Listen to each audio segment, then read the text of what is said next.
Om Shri Sai Ram. Invoking the blessings of our beloved Master, Bhagwan Sri Satya Sai Baba, it is my pleasure to bring you another episode of his story through the eyes of his boys. To start with, let us repeat the prayer with me. O Lord, take my love and let it flow in fullness of devotion to Thee.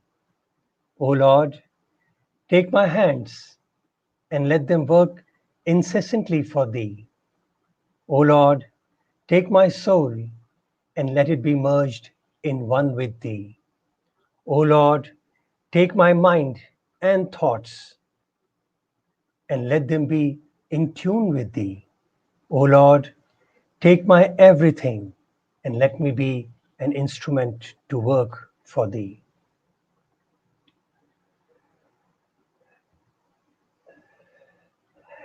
Welcome everybody and loving Sai Ram to all our viewers. Today we have few of our brothers who will share with us this divine journey, and today we have a lot to cover. So without wasting any more time, I would like to start off by introducing our revered brothers and guests for today. And let me start with Brother Shankar Subramanian. Sai Ram. Sai Ram, Brother Shankaran. Sai Ram.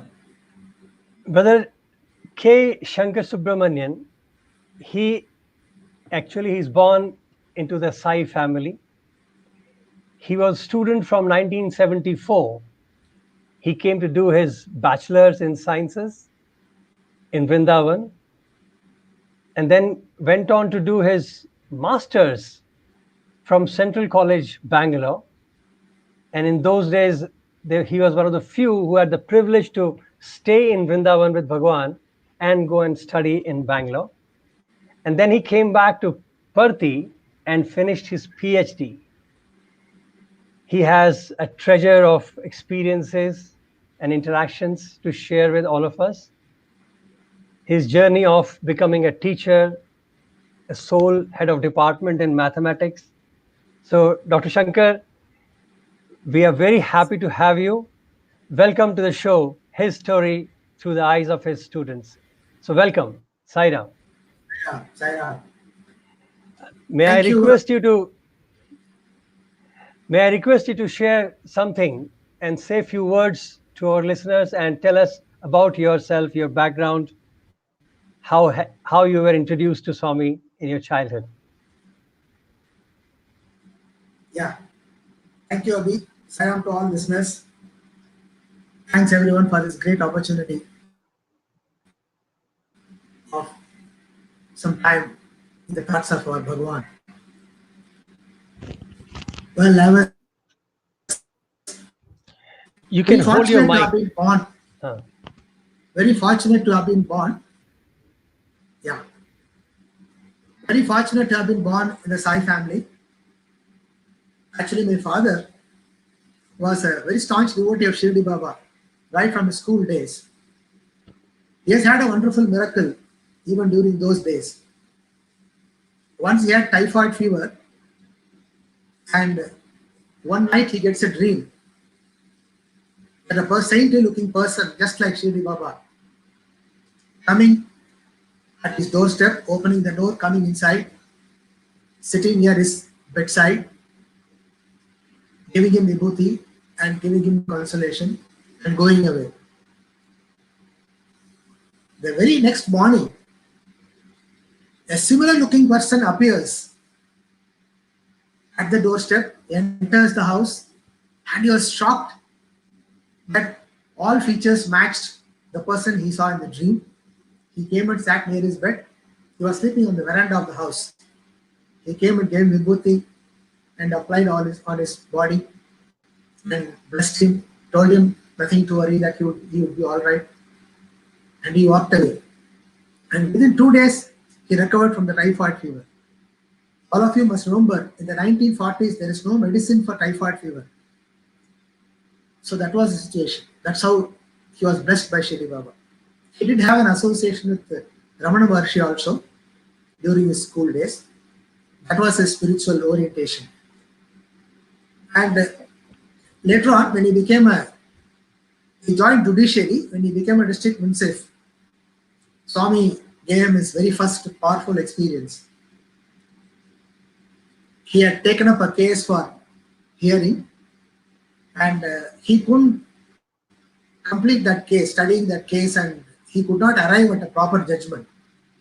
Then, the night before the day of judgment, he cried to Swami. It was around 1 o'clock in the night, and he looked at Swami's photo and literally was in tears, telling Swami, Swami, I am not able to arrive at any good decision that Swami should help. Just at that moment, a star-like light came out of Swami's eyes from the photo, and he started following that light. It went into the book racks and waited for him to reach for that page. And he was quickly going to pushing the pages just to know where it is. And then it waited for him to just reach that page, and then he started slowly moving downwards. And it came onto a line and it vanished. And that line had the judgment of the case. The entire page had the situation, the case described, which coincided with the case that he was dealing with. At a young age, in the beginning of his career, he could give a landmark judgment for the case, and he was treated by all the higher up in the judiciary. So this is a beautiful experience that he had. And onwards, all through his life, in his career, he had a lot of wonderful experiences. I know you For have example, been to Puttaparthi once he when had you were a a kid. severe rheumatism. And, yes, exactly. So I know you used to have in Puttaparthi all the trees around, and you would stay there. We used to go to Dashara. Every year we used to go for Dashara. I think your Yes, headphones exactly. are getting used. Yeah, you're getting some delay. That is one such experience only I'm going to describe. So once my father had rheumatic fever. Shankar sir, your voice is breaking. Your voice is breaking. So I would suggest if you can plug in and come back, we'll continue with your story when you come back. Your voice is breaking, so we'll come back to you and just unplug it and get it ready. So sorry for that technical glitch.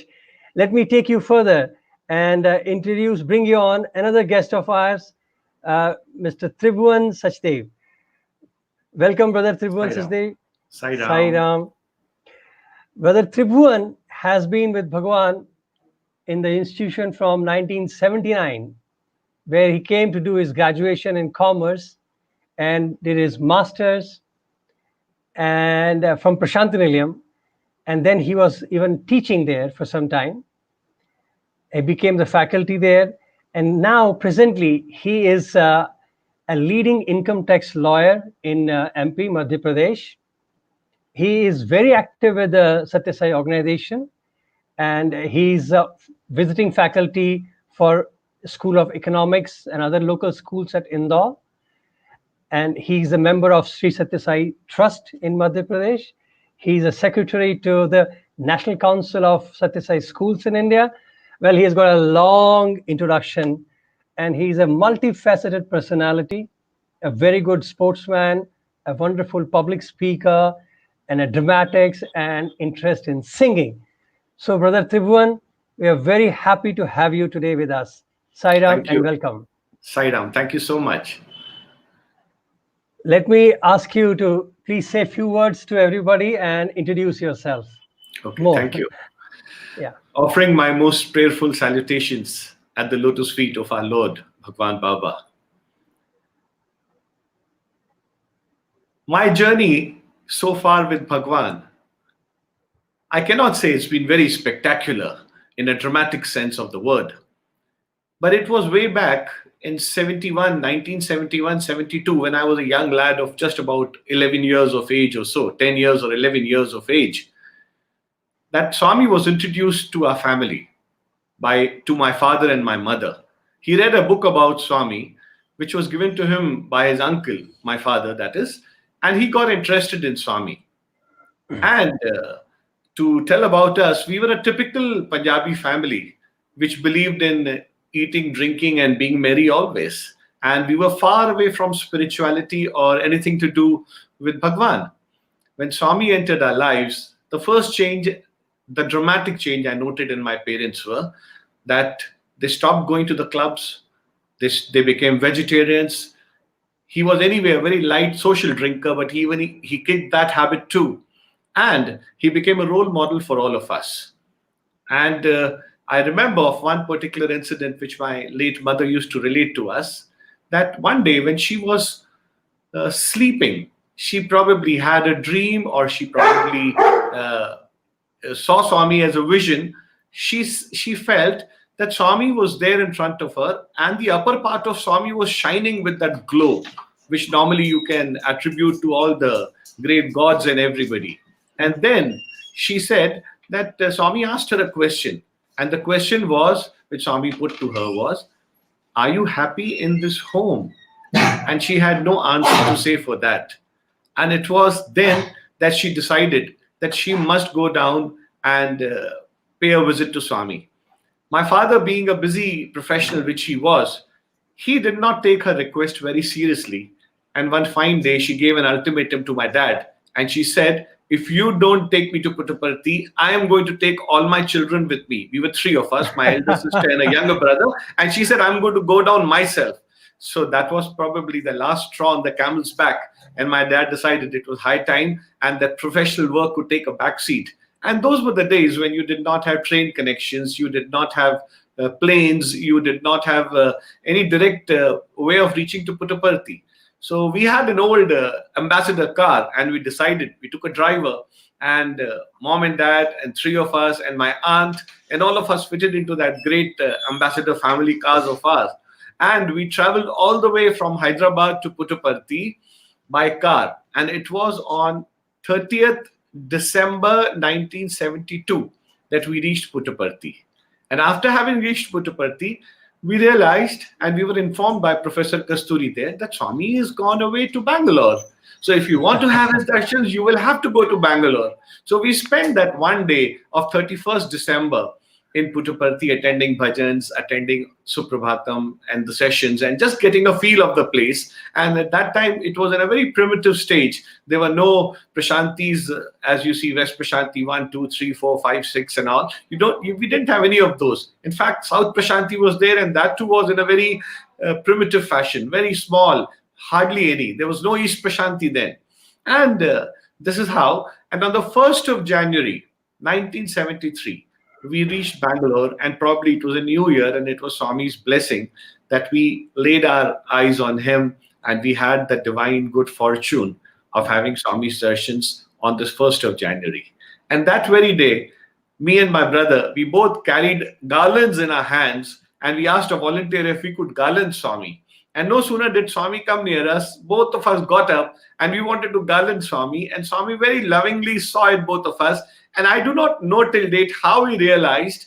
He said in Hindi, "Baitho, baitho," very lovingly. And we sat down, and he blessed those flowers.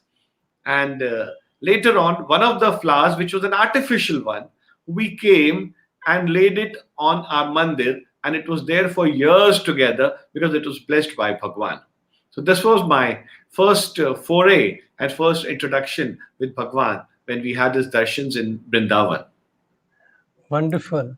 I think our Shankar sir is also back. So let me bring him also in, and then we can chat together. Let me see. Welcome, sir. Yeah, thank you. Is it all right now? Okay, is your mic on? Perfect, Yeah. perfect. Actually, I was trying to ask you also, since Tribhuvan Bhai also joined in, so Yeah, we good. all can chat. So I believe, I know your time when you were, used to go to Puttaparthi and sit under the tree and all that. So from that era, and just Tribhuvan sir explained that at his time also, there were no much facilities, and they also had to come through bullock carts and trains and everything. Yes. So give us a glimpse Yes. of that period. Yeah, let me add it with an experience of my father. Sure. So once he had a problem of rheumatism and fever together, and the senior judges advised him to come to Chennai, Madras those days, and admit himself in a hospital and get treated. But my father said, whatever happens to me, let it happen in Puttaparthi, Prashantinian. So I'm going with my family to Puttaparthi. And then those days we were all very small children. So he took us along with him and we landed in Parthi one evening. He had so much of fever that he had covered himself with sweater and everything. And he was lying down in the train. It was a difficult time. And traveling from Pennukonda to Puttaparthi, you can imagine those days, the rickety type of buses, with a lot of diesel leaking and all sorts of, problems. Somehow we reached Puttaparthi. And that day evening we reached, and those days, people used to stay only underneath the trees. And when we come to Parthi, we used to bring along with us a kerosene stove for cooking and some basic, provisions, whichever is minimum needed. And we used to bring along with us, and then we will occupy a space underneath the tree. We'll bring a resin cloth, spread it around, and that the size of the resin cloth used to be our square. Our family will, stay in that. And we reached there by evening, and we were so tired, and have some dinner, and we slept off. That day night, it had rained. We never knew that it rained. Next day morning, we were a bit late because we were too tired. We rushed to have a brush our teeth and all that. By the time we returned, there was news that Swami is coming for his breakfast. So those days in Parthi, the same Prashanti Mandir as you see it now, the basic structure was the same. And Swami's living room was on the other side as it was even much later. But Swami used to come for dining onto the right side. The similar room onto the right side, Swami used to walk across the veranda and come to the dining room. And he used to do that 3 times a day, breakfast, lunch and dinner. So as he used to walk across the corridor, Swami will bless the devotees and he'll talk to them from the veranda. It's the first floor. People could easily hear Swami also because there used to be absolute silence, drop silence. And that's how the days used to be. And we rushed for the morning darshan. And then we all stood there. Swami came along, and Swami just standing in the veranda, looking at my father, and he started laughing loudly. Started laughing and putting his hands on his forehead, something like Swami says, "No pichwada," like that. And Swami was laughing, and he couldn't understand why Swami was laughing. And Swami said something and walked into the dining hall. Then only we realized that he was completely all right. There was no rheumatism. His legs were okay. He had absolutely no fever. In fact, we had run to that spot to see Swami. Only then he could realize that everything was perfectly fine with him. So that is how Swami indicated that I've taken care of you, And the biggest shock was we come to the spot where we were staying, and I had told you that it was raining the previous night, and our spot was totally rain-free. There was no small stream flowing nearby our resin cloth, but all the devotees nearby, they were asking, how come you were all sleeping? And they were surprised to see that our bed sheets, we were not wet by the rain. That was a fantastic miracle, which we all experienced. And after that, he never had the problem in his life. That's how, Swami strengthened the faith in him.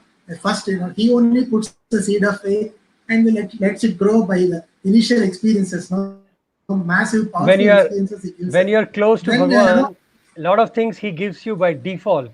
Yes. And I believe both of you had a good fortune of singing in front of Swami. So let me start with Shankar sir. I believe you also had a privilege of singing for Swami.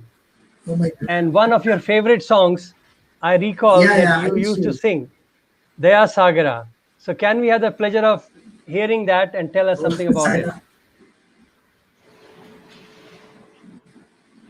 Well, it's very nice, beautiful memories of seeing bhajan in front of Swami. One very striking experience, I should narrate it here. It was during one Akanda bhajan, maybe 1979 or 80, I remember correctly. And I was singing during the last 1 hour. There was only 10-15 minutes left for the closure of the session. And I was singing. And then that time Swami just suddenly entered the bhajan hall. Swami came and sat on his throne and started keeping talam. beats. And as soon as I finished the first bhajan, Swami once again looked at me and nodded. That used to be the procedure those days. Swami used to just look at the boys who Indicating to start should be again. sing next. Yeah. Yeah, he would nod. He nodded at me again. Then immediately I rushed and somehow my mind I had some 3-4 songs. I don't know what made me get ready with those songs. And then I immediately, quickly informed the Shruti and all that and started on the next song. I sang the second song and then let's go at the end. I completed that song. Again he looks at me and nods at me. Come on, again third song. And I was surprised. I didn't know what to do. Luckily, one more song that was left with me, I again indicated the Shruti and started off. I sang the third song. That was the end of Akhanda Bhajan. Swami, normally as he does, he pushed the stool back underneath his throne and got up for Harti. That was a phenomenal Akhanda Bhajan which I can never forget in my life. Well, there were quite a few songs I used to sing. I think first and the last time anybody has got that privilege. Yeah, it's something out of the way, I should tell you. A lovely experience. So please sing a few lines for us. I hope so. I hope it comes well.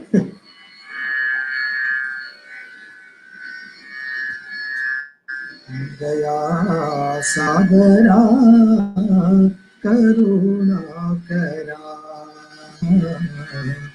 Daya Sagara Karuna Kara Jagadishwara Akhileshwara Bhuvaneshwara Akhileshwara Gunagambhira Saishwara Gunagambhira Saishwara Daya Sagara Karunakara. Excellent. Thank you. So, Tribhuvan Bhaiya, I know at Shankar sir's time, Swami used to pull everybody and make them sing.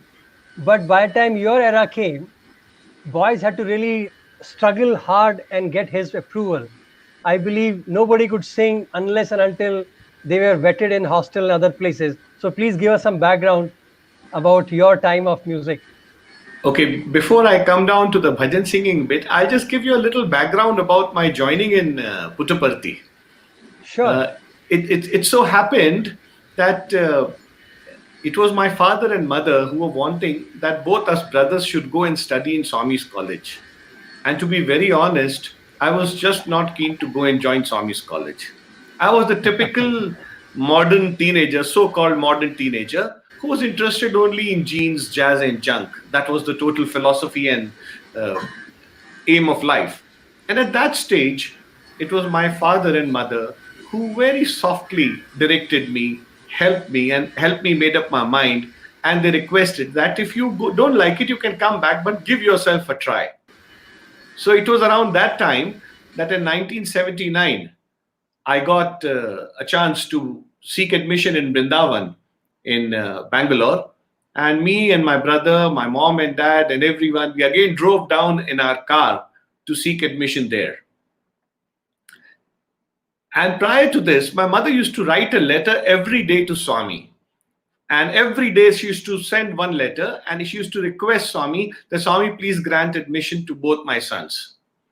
And just before when we were leaving in the month of June, my mother requested both us brothers that why don't the two of you also write a letter to Swami? And both of us wrote a letter. I, being a practical guy, which I was, I thought, I went and posted it into the mailbox. And my brother, he was a very simple person at heart, and he still is that way, like a saint, a modern saint, I would call him. He went and placed that letter of his behind Swami's picture. He said, if it has to reach Swami, it has reached now only. And both of us went there. My brother was not very good in studies then. And it was a miracle how he used to pass. And every time he would get even 45 to 50%, and there would be celebrations at home. And I would not study very hard also, but would still manage to get somehow good marks. And like I said, I was overconfident about everything. And I thought it is going to be me all the way. And then I went to Bangalore, both of us. To my surprise, there was some technical hitch with regarding to my admissions. and it was my brother who walked in first, and I was refused admission. And I was told that because of this technical problem, you have done a system which was that time prevalent in Madhya Pradesh, which was 11 plus 3. And then what was in vogue then was 10 plus 2 plus 3 system of education, wherein after 10th it was PUC and then college, degree college. So they offered that if you want, you can join in 11th standard along with your brother. I thought it was very insulting to go and join with your younger brother, whom I anyway considered was probably a very simple guy, and I didn't want to be. It was very humiliating for me to think that I have to be in the same class as my younger brother. So I refused. I said, no, I'm not going to seek admission here. So confused, my father went down to Professor Kasturi, who was known to our family then. And Professor Kasturi, I still remember his words. He said, look, Tribhuvan, if Swami was to give me an opportunity to join in his college in class 11, even in this age, I would do so. So don't miss this opportunity.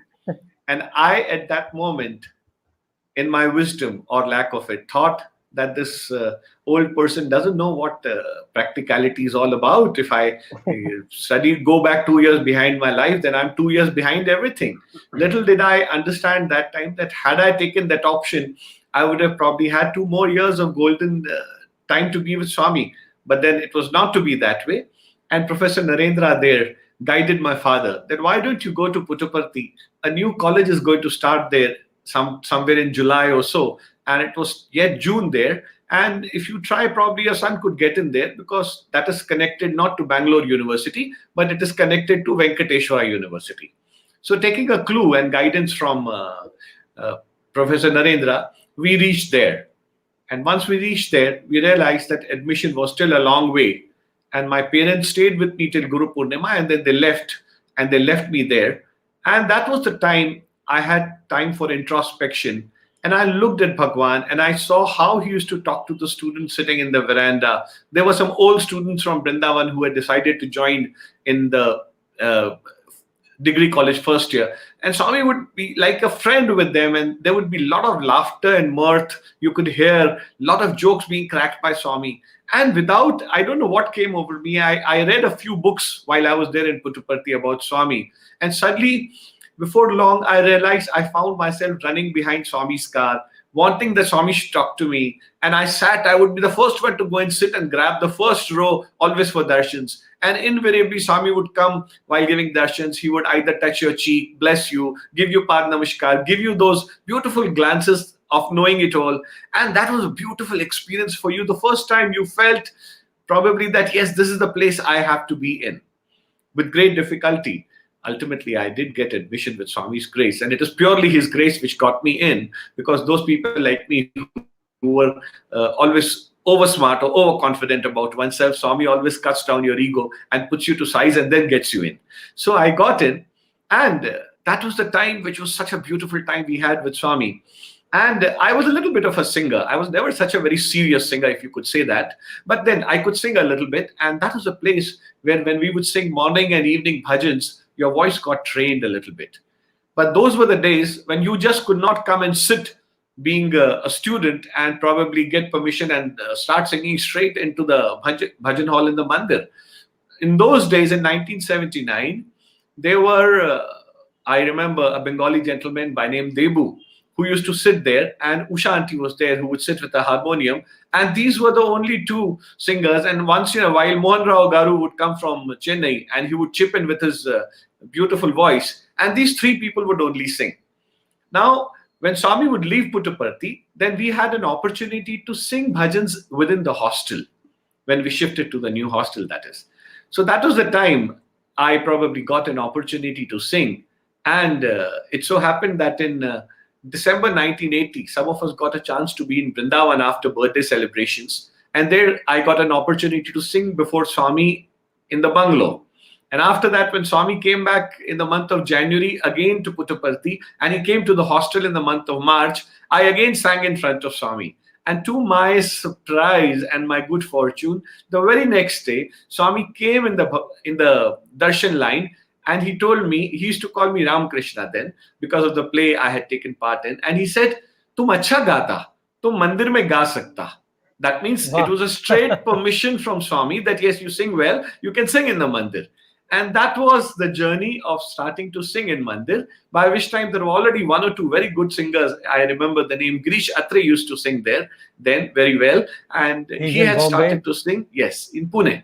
And In Pune. then he was in Pune. And he was a very good singer, and Swami used to love his voice. And I also got an opportunity.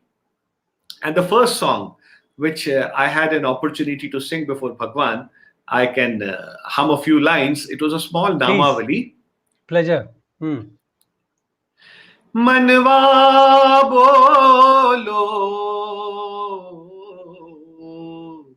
जय सीताराम बोलो जय राधे श्याम मनवा बोलो जय सीताराम बोलो जय राधे श्याम जय सीताराम बोलो जय राधे श्याम जय सीताराम बोलो जय राधे श्याम जय सीताराम बोलो जय राधे श्याम मनवा बोलो जय सीताराम बोलो जय Radhe Shyam.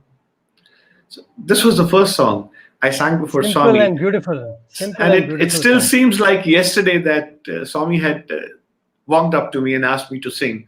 So those are memories probably which are I know as green. Bhagwan had a style that, if you must be conscious of the audience you're singing with, because he never liked a song which people could not repeat it. So he was very conscious of what to sing and when to sing and where to sing. Can you shed some light on that? Oh yes, I have a very beautiful experience to narrate. It's a very funny experience, if I can say so. In 1980, we had a very wonderful singer. There were lots of good singers who used to come in Puttaparthi and stay for prolonged periods and sing along with boys when the boys had started to sing in 1980. So I remember there was this wonderful singer from Delhi, Mr. Nagraj, who had come there. And he stayed for good 3 weeks to 4 weeks there in Puttaparthi. He composes nice songs. Oh, what a beautiful bhajan singer he was, and what a beautiful composer. I still to this date sing so many of his bhajans because we had learned those bhajans then. And then those were the times of tape recorders, and we recorded his live voices and live songs, and we used to practice them. And whenever Swami would go away to Bangalore, those were the days when Swami used to live 1 month, almost a month or so in Bangalore, and then come back for a month to Puttaparthi, and he would divide his time equally. If Krishna Janmashtami used to be in Puttaparthi, Vinayak Chaturdashi used to be in Vrindavan. So this is how Swami used to go and divide his time. So whenever Swami would leave Puttaparthi, we would practice all those bhajans in our bhajan hall in the hostel. And whenever Swami would come, then that would be an opportunity to come and sing before Swami. So it so happened that there was a North Indian bhajan which Mr. Nagaraj had sung with a few Punjabi words thrown in it. Being a Punjabi gentleman and having drawn to the style of singing which bhajans are sung in north of India and not acceptable so in south of India. So I sang that bhajan 3 or 4 times in hostel, and it was well received there. So one day when Swami came and I had an opportunity to sing, so I sang this bhajan. So I can hum a few lines on this, and then I'll tell you what were the comments which came forward from Bhagwan. Vaheguru Satnam,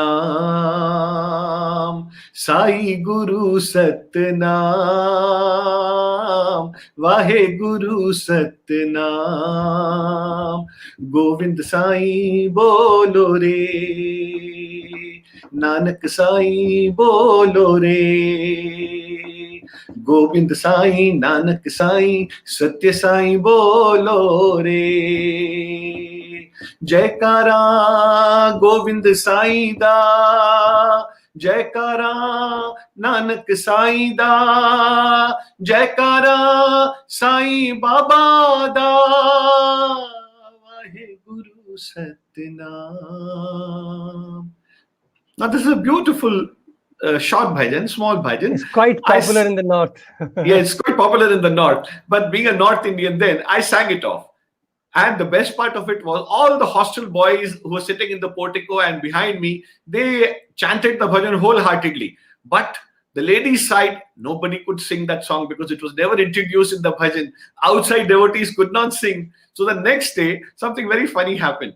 Swami came near me and he looked at me and he said, "Ye kaisa bhajan gata tum?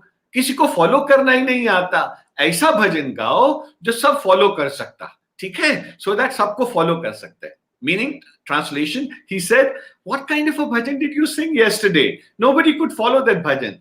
My dear, sing only those bhajans which everyone can follow." Then I shook my head and he saw probably I was a little crestfallen from my looks. And then he smiled at me and pinched my cheeks and he said, "मुझको ऐसा लगा जैसे पंजाब में ढोल लेकर के कोई जोर जोर से भजन गाता, Satnam Waheguru." And then he caught hold of his stomach and he started laughing and the whole atmosphere was full of laughter. The boys started laughing, I started laughing, and Swami continued laughing and then he blessed me. So this is a beautiful anecdote wherein Swami said that when you introduce a bhajan also, you must ensure that there is enough following there and people are able to sing it in the same sense of the term. I'm sure, Bhaiya, we can continue listening to these stories, but I'll get back to you and I'll bring you back for more stories. Thank you. Let me introduce other participants of ours. Sure. Thank you. Sure. Sai. So I have now Brother Kantharao, Sai Kantharao. Welcome back. I guess we had some more stories to hear from you. So we are not satisfied only for last episode. So I am having the pleasure of having you back. So Brother Kantharao, again for our new listeners, Brother Kantharao hails from Hyderabad. He joined Puttaparthi on 1979 as the first batch of university student. He went on to do his bachelor's and master's, and then he did his PhD, and he taught there. So, welcome back, Sai Kantharao Garu, and please share. Yeah, please share something from those golden moments. Okay, it's nice. Pronouns to Sai Mother, and it's a pleasure having again on the video in the studio like this. Manu, thank you. And of course, as it was, I already told you, I was from a devotee's family right from the birth, and our life was centered around Swami since then. But not to repeat the same old introduction, which is already there in the first episode, but I have a beautiful personal experience to narrate it, if you permit me so. Sure, okay. Please. That's pleasure. Yeah.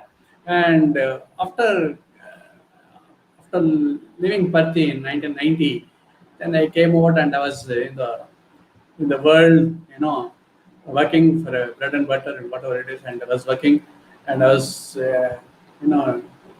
building up some institutions, and later got married in 1999, and my wife was a doctorate in biochemistry, and she went for a postdoctoral for Singapore, and she was there in the National University of Singapore for some time.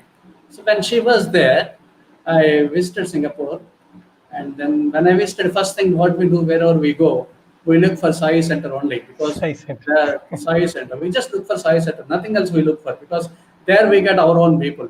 Our Swami bond is always there. That is a big connect we have it. Whenever we see a Swami's photo anywhere, oh, these are our people. That's how we feel it wherever we go. So we look for Sai Center, and we used to go for Sai Center. With Thursday, Sunday, there used to be bhajans there. And I had the opportunity to talk to the smaller groups in Singapore, and saw the one group which is consisting of around 15 devotees, and they were listening to me what experiences I had in Parthi, and it was a great satsang having them. One day they proposed, why don't we go to Malaysia? There's a place called Penang where there's a small Sai Center. A lot of miracles are happening there. Why don't we go there, because so many activities are going on? I said, okay, fine, we can always go. Because if it is a Sai Center, our feet will walk towards that only, wherever it is. That's how we are. And then they said one Friday weekend we started and then went to Malaysia. There's a place called Penang. We got down there, and there's a big hall. Yeah, Penang. And there's a big hall, and where there's an altar in the hall itself. By the side of the hall, there are some 3-4 rooms were there. Actually, I should say it's a house come Sai Center, and where we could stay. whoever visits there, we stay there. And Thursday, Sundays, they have bhajans in that place. That's what there. And there is a one partition in that where all the idols are kept and Swami's photographs are fed, and a lot of vibhuti is coming out of the photographs. And there's a small Krishna idol where honey was continuously flowing. They Coming kept it out, on a plate, yeah, coming out. They installed it in a plate, and we all took that honey into small bottles, all 15 of us, and got it emptied. We sat there again after 1.5 hours, 2 hours. The plate got filled with honey, and that's how it was. People were seeing it. We were all seeing it. That was because Swami can do anything. That's his omnipresence and omnipotence and omniscience is as he is, right? And it so happened that day afternoon, we had our lunch. We were just relaxing. We were talking about Swami. There was one person by name I remember, Christopher, and also a person Ravi Mauritius from. They were there and we were talking about. I was telling them Swami is everywhere and Swami and some miracles. I was explaining to them. And suddenly some 2-3 devotees from that place, they said, we just go and meditate in the puja room, wherever it is. And they went there and they sat in that room and suddenly they heard, they started shouting. They're saying it, the pearls are falling from the photographs. They're just falling from the Pearls. photographs on them. Pearls, yeah, P-A-R-L-S, right? Okay. Huh. And they're falling from the photograph. And suddenly everybody got up. When everybody got up, they started running to that altar. When they went, I was a bit late in going there because I was thinking anyway it is natural for Swami to, do all those miracles. That's what we have already seen. And secondly, it is, of course, it was exciting for me also. But then that time I just took little time to go. All of them went. I went a little behind, and I was alone in the hall. When I was alone in the hall, my wife also, she was there, and my daughter was there. Both of them also went there.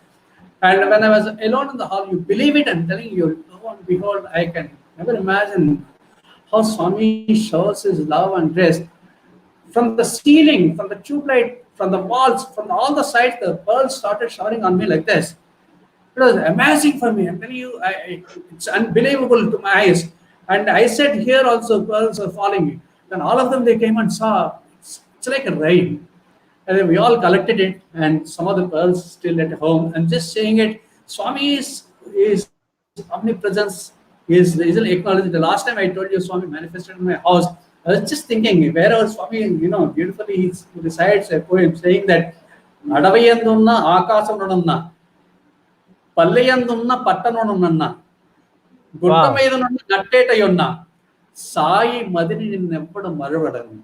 Swami will never forget you. Wherever you are, either you are in the thick forest or in the sky, or in a remote village or a big city, or in a hilltop of a mountain, or in the middle of the ocean, Swami is always with you, in you, around you. This is what I have been, by Swami's grace, he has been really, giving me such miraculous experiences. I can offer that. That's what is keeping keeping us breathe every day just for Swami. That's all I can say. Here's my personal experience, which I wanted to share. Thank you. Thank you so much, brother Sai Kantharao. And thank I'm you, sure sir. every listener is enjoying it, Oh, that's the glory of our Lord. But we'll Sir. continue to listen from you more.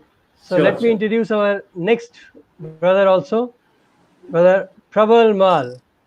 Sairam Prabal Bhaiya. Sairam, Sairam Welcome, Abhimanyu, and Sai welcome back. Welcome Sairam to back to the everybody. program, Sairam Bhaiya. Just to have a small introduction of Prabal brother, he is based in Pondicherry, a very beautiful place blessed by revered Aurobindoji. He studied in Puttaparthi again from 1979, where he did his bachelor's in biosciences. He was a rank holder, a gold medalist. He went on to do his PhD and became the lecturer in the campus. And he has amazing, he's a hardworking person, always a smile on his face, and he's always there to help people. So Prabal Bhaiya, so glad to have you back in this show. So can you please share Sairam. some golden moments from your time as a Yes, reintroduction. Yes, please. definitely. So once I joined the Prashanti Nilayam campus in 1979, uh, as we had discussed earlier, for the initial almost 1 year, we stayed in the old hostel, which was just opposite to the mandir. And those were the golden days where we had the opportunity to sit on the sands, and night the students were permitted to sleep in the mandir itself downstairs. So those were really fantastic days, which we all still cherish. And that time, in fact, every day there used to be a miracle. Once we were sitting morning for the darshan, we used to have darshan and then go to college in the initial days. So every day we used to keep seeing some miracle or the other happening. For example, one miracle which I very vividly remember was that there was a very hefty foreigner. He must be about, let's say, almost 6 feet tall or something. And he used to sit in a wheelchair, and I personally saw him sitting on a wheelchair for pretty long time, almost for a month or two. And then Swami used to come, bless him sometimes ignore him and go off, and that person used to patiently keep on waiting. Once it so happened that Swami came out for darshan, and Swami called that person. And remember, this person is sitting in a wheelchair, and he also had a stick, those two sticks to hold. So Swami called him, come, like this. So he was himself amazed. So he looked towards his left, he looked towards his right, he looked at the back. But then he suddenly realized that in fact Swami was calling him only. Then Swami came near him and told him, get up. And lo and behold, that person, whom I personally saw him for several months sitting on the wheelchair, and the others who are there in this conference can also most probably recollect this. So finally he got up, Swami pulled him, and he was a very well-built person. So Swami pulled him up from the chair. He walked, came towards the mandir, and he initially, for a couple of steps, he floundered a little bit. But then what he did is, he was carrying those two crutches. He lifted those two crutches and just threw them. He threw those crutches and literally, he literally went running behind Swami, and then he sat in that mandir, and later Swami granted an interview to him. So, of course, this is between him and Swami what transpired in the interview room. But after that, I personally never saw that gentleman sitting on a wheelchair. So these type of miracles used to happen almost every day while we were there staying in the mandir, and also in the initial days. So this is the story of those golden days which I remember. There's one particular incident which I would also like to recollect. It'll just take 2-3 Sure. minutes time. I'll try to Sure. compress it. So I was in my second year of PG in MSc Biosciences, and we had final exams, and that time, for some reason or the other, the administration decided that all the semesters which we had studied in MSc Part 1 and MSc Part 2, all the examinations have to be reconducted again. So imagine, we had almost 12 papers in the first year, 12 papers in the second year. So we were supposed to write 24 papers. Can you imagine that? And that too in the end of the second year, MSc. My God, we had a tough time. I mean, 24 papers means it will take about a month to write those exams. But it so happened that we had no other choice. We had to write the exams.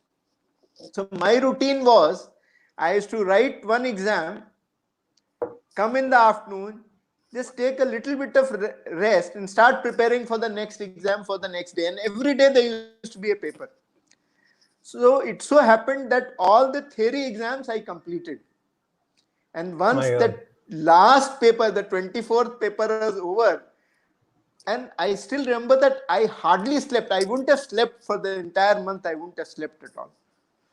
And I'm sure everybody must be able to remember this experience and incident. So on that last day, I literally collapsed. I had 105 fever. I was in the hostel, and it was literally as if I had a feeling that I may not survive at all. I was so sick, 105 fever, and the typical scene. I was lying down on the floor, and all the hostel inmates who used to take care of the sick boys and otherwise also, they were all surrounding me, and I was lying down in the middle. And somebody was trying to put some wet towel on my head. Somebody was trying to put some oil on my feet, on my hands, and things like that. I'm sure some of my batchmates will be able to recollect that incident. And then there used to be one Dr. Reddy. He was an ex-army gentleman, a short, stubby gentleman. He was informed. He came running. Swami was in Vrindavan, so he came running with one huge injection.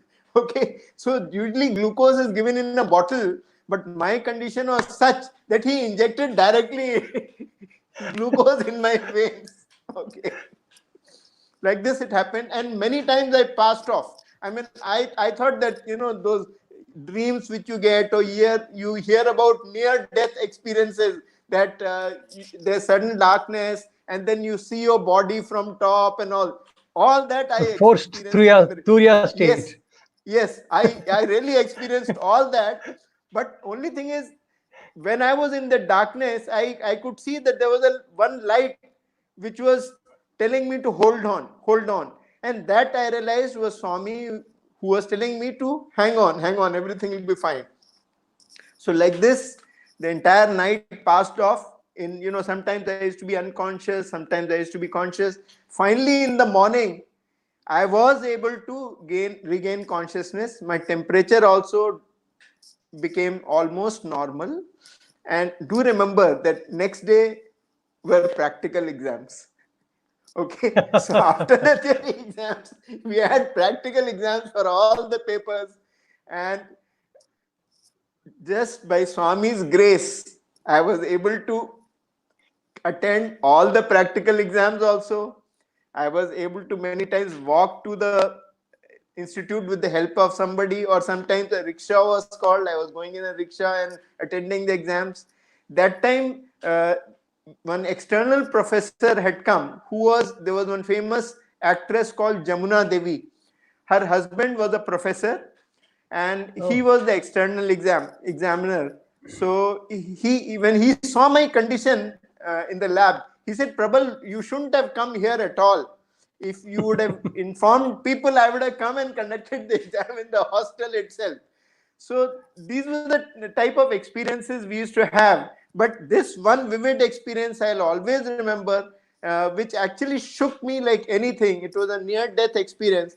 And by Swami's grace, I am there in front of you.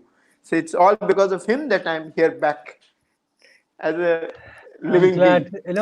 Bhagwan always does it in a very subtle manner. But in those student days, we are fortunate to have experienced it in that manner, and we are able to relive now for the benefit of the mankind. Thank you very much, brother. Pleasure. We are surely looking forward to hearing more stories. So let me invite another brother Ashok Anand. Welcome back, Brother Ashok. Sairam. Thank you. Brother Ashok also is from the first batch of university from 1979, and he is from a Sai family. His father was a great devotee, Sri Purushottam Garu, and under whose guidance he has experienced Bhagwan in very close quarters. He is an educationist, professor in management studies. So welcome, Dr. Ashok Anand. Thank you. Please tell a few words and some experience of your time. Yeah.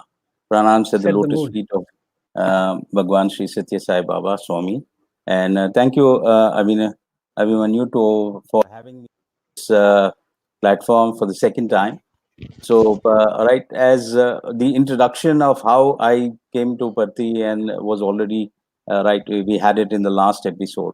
Now, I was just listening to what Prabal was saying about this gentleman who Swami happened to miraculously cure his lameness, and he started walking. I had the and Prabal also mentioned that he had an interview. I had the good fortune of being in the interview with that gentleman when this gentleman was called. Right, it's just striking now that Prabal said. Now he's a Swedish, all right, he was a Swedish gentleman from Sweden. He was a very rich man, a very, very wealthy man as such. So he heard about Swami and he had come. In the interview, I remember Swami telling him, and Swami had actually materialized one Jyotirlinga for him and he gave it to him. But all right, he was mentioning about this gentleman that he was a very highly elevated, and he had basically prayed and meditated for a very, very long period of time. That's how his attraction, and that's how he was able to come to Swami, and Swami had basically stayed, all right, blessed him on that as such. So I was just mentioning that part of it. Now, all right, I had one, all right, I would like to narrate one beautiful, all right, experience and a message which was given by Swami to me personally. And when I reflect back on this message, it becomes very, very relevant for me at this particular time. And actually, I think it becomes relevant to all of us who are Sai's devotee. It was in one of these interviews that I had with Swami. Fortunately for me, Swami had basically given me a couple of interviews. I can remember totally about 6 personal interviews is what I got from it. This was my second interview which I had with Swami. The first interview, the Swedish whom I had an interview was my first interview with, as such. In my second interview, Swami happened to, materialize. This was a personal interview, one-on-one interview as such. And Swami materialized a sugar candy, gave me a sugar candy and put it in my mouth. Then he said this to me, and it was only me and Swami there. And he said this, he said there is, in a lake, there is a lotus. And that lake, along with the lotus, is a frog. The frog does not know the significance of the lotus and the beauty of this lotus. And there is a bee which comes from far off, knows the value of the lotus, enjoys the fragrance of the lotus, sucks the honey out of the lotus, and then goes away. And he said this, and then now I was didn't get that thing as such as to why Swami mentioned, why Swami mentioned this to me. But later on, it dawned on me, the fact of the matter, it comes to me right now when we say that Swami, the lotus is there.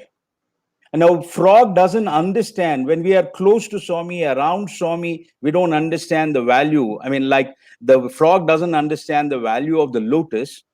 People who were around Swami or been in close quarters of Swami as such, we didn't understand the power. Many a time he used to come and say, "Meekem telchira Swami gurinchi." Right? In Telugu, he used to say, "What do you know about Swami?"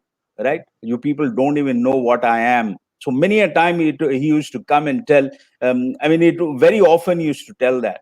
Now today, if you see, the lotus is still there. Right? It's all around us. If you look right now in the studio, all of us, we can see Swami's picture. That means the lotus still exists. Now we can transform ourselves, and we should transform ourselves as bees and go and take off the honey, all the learning, all the blessing, all the messages that Swami has given to all of us. Only then that our life makes, our life will have some sort of a sense. There would be some sort of a sense that we would live. Now this, message what Swami had given to me at that time, I didn't understand. I forgot about it. But afterwards, gradually, when I started living my life outside after coming out of Swami's portal, now this message all the time comes back to me. Whenever I am in this as such, you have to go back. There's always a message that we can get from Swami. All right, you just have to honor.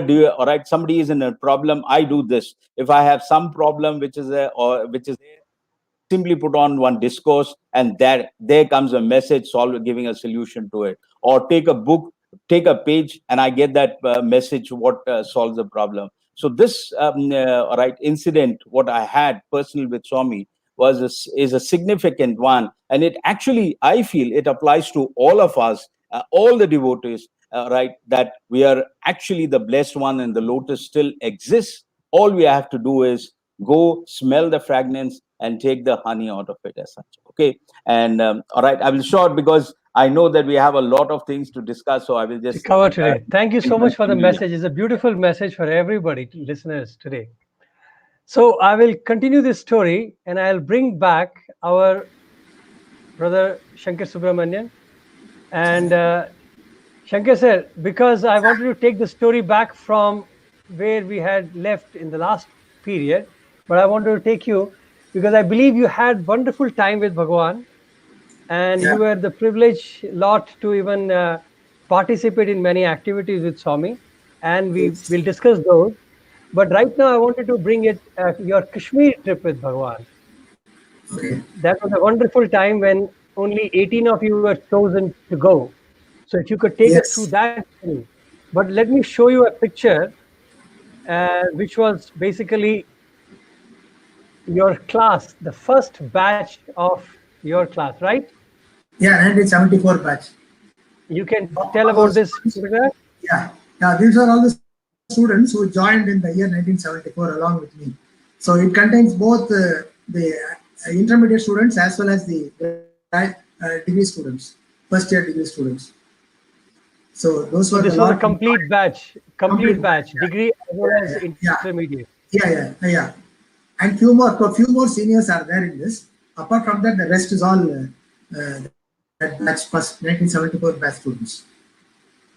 I can Yeah. recognize our T. Ravi Kumar here, and Yes, yes. you know, Yeah. Yes, yes. excellent, Yeah. wonderful set. Yeah. So I believe from there, how did you get chosen for what do you call Kashmir trip? Yeah.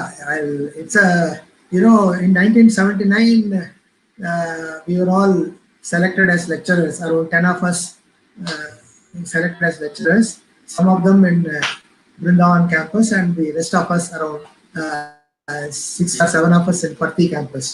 That was the very first year Swami started the college in 1979 June. So we were all ready, and 1 year of that beautiful experience. After that 1 year is completed, it was the summer vacation time, and till then, no, I had not sort of accompanied Swami anywhere except during the first year of my degree college, where we had the Vajagovindam drama, and then it was staged in Mumbai, Dharmakshetra. So we traveled to Dharmakshetra. We were there with Swami for 2-3 days. That was the only trip which I had during my college days. And after that, this was a major one.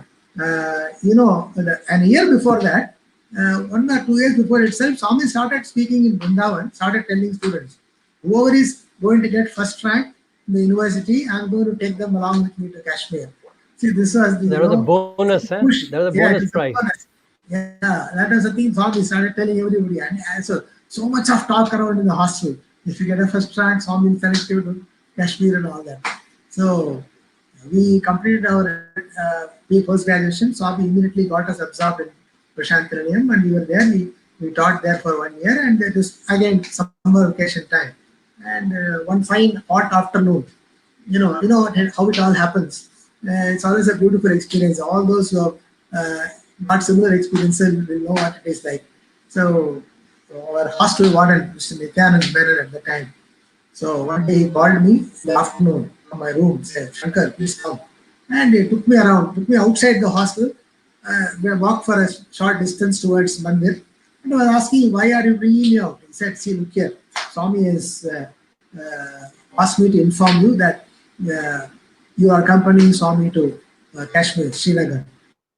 And that was, it was like, such a heaven sent, gift, and I didn't know how to react. Immediately I went into seventh heaven, I should say. And, it was so happy moment for me. And of course, then by the end of May, we reached Vrindavan. And our journey started on June 1st, 1980. So we were 18 of us, as you said. And all of us were lecturers, both from Brindavan campus and the Parthi campus. All of us were teachers at that time.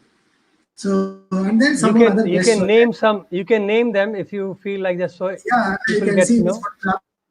Yeah, starting from the second question from the left, Nityananda Menon kneeling down, Nityanand, Here, Ramakrishna Reddy, yeah. next Ramakrishna Reddy, then Rakesh Vadera, the next is myself, and so on to the other side of Swami, C. Srinivas, then Mr. Manoj Nakra, then Mr. Kiran Patel. The standing line, just like that if I go up, just behind Kiran Patel, it is Shankar Barua, Kamal Sahani, then Colonel Berry, who was the personal assistant to Jan Majid Dr. Malhotra, who is on the other side Yeah, of Swami. he's in He Bombay. was He's in Delhi. Yeah. he was our host. He was our host in Okay. Kashmir. He was the at the time he was the General Officer Commanding in Chief of Northern Command, GOC in C as we call it. Then next to him is Mr. Satish Chandra. Then Mr. Sudarshan, who was the warden during my student days in Vrindavan. Later on, he became the principal of Junior College in Prashantilayam. Next to him is Mr. Ravi Shankar, who is a commerce lecturer. He's a senior student from Vrindavan. So a few more are not there, like Rupert Chankakoti, my classmate, and Mr. Radhakrishna. They would have taken the photographs. They were taking pictures. They were Yeah. fond of photography. Yeah, yeah. The 3 or 4 of them were, taking turns in taking photographs. Yeah. So Shankar sir, I remember you having some beautiful, I should say, a situation yeah, in the aircraft when Yes, we were yes. flying to Kashmir. yeah. That's a very funny thing to narrate. It's a beautiful one. Of course, it gave me a wonderful experience.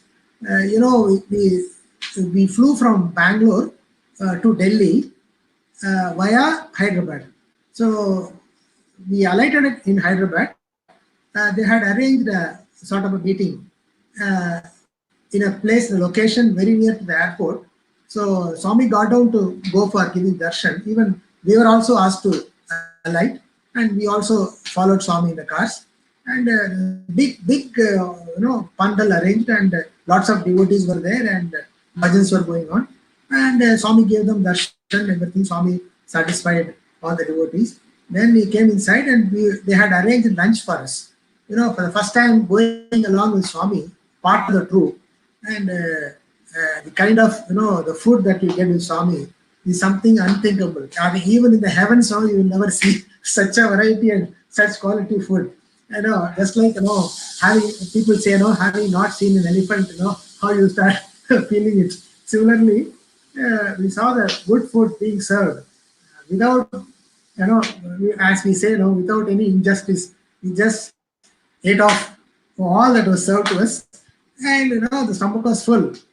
And again, we rushed back to the aircraft for the onward journey to Delhi. And as soon as the flight took off, and with a full stomach, my stomach started churning, and I felt the severe nausea, and it was uncontrollable. And the one who was sitting next to me, Mr. Manoj Nakra, he observed it, and then he said, "Come on, Shankar, we'll go to the restroom."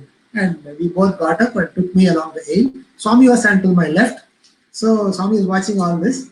And then we went to the restroom, and we were returning back. When we were returning back, Swami was so kind, and smilingly he asked me, "Hey, any flight to first time, huh?" He said, "Sir, are you coming by flight Flying for for the the first first time?" time. Yeah, flying first time. That is the reason why getting this. Okay, come here, he said. And he used to take pan those days. There used to be pan box on his lap. Either the other person traveling next to him will carry, and it will be on his lap most of the time. And he opened the pan box, and from the pan box he gave me one lavang piece. And he gave it to me. "Come on, take this. You'll be all right." It was such a great blessing. I know, for most of us, some of these experiences, is something so vivid, so clear, lucid in our memory. And these are all the sources of our meditation. You close your eyes and you get all these visions. I mean, when you are with Swami for some time. Sometimes even now I used to think that it is that lavang which is protecting my stomach, all along. It has been protecting me, I should say, in a succinct way I'll put it. Okay, that is a lavang that is protecting me even till today. And that's a beautiful experience. Yeah. Let me invite everybody else, and we will. I'm going to take this journey in a different way, so that everybody will enjoy our journey towards our college life, and how Bhagwan has created this whole infrastructure, in a very systematic and a step-by-step manner. And I want, because of this beautiful forum, I would like you all to freely share. And I'm going to put you in a spot by showing you pictures. And then you are free to talk on it.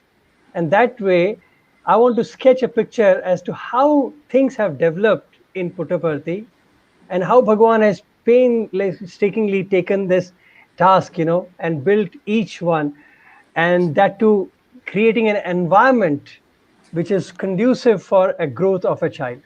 So, dear brothers, I'm going to start showing you some pictures. The journey started here at Sri Satya Sai Arts and Science College, Vrindavan. And we know there's this name change later to Arts, Science and Commerce College, which was affiliated to obviously different university. And then our journey started.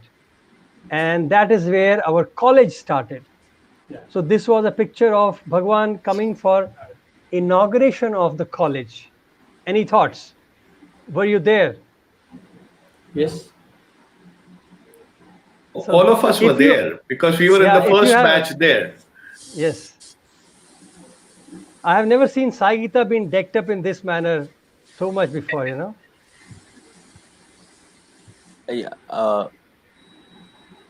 Tribhuvan Bhaiya or Ashok, you all can tell the Yes, people about the status actually, of this place. that right. We did mention the last time that the college building was not ready, and we were in the all right. Our classes were there in the Ishwarama school, and our residence was in Mandir with Swami. And Yes.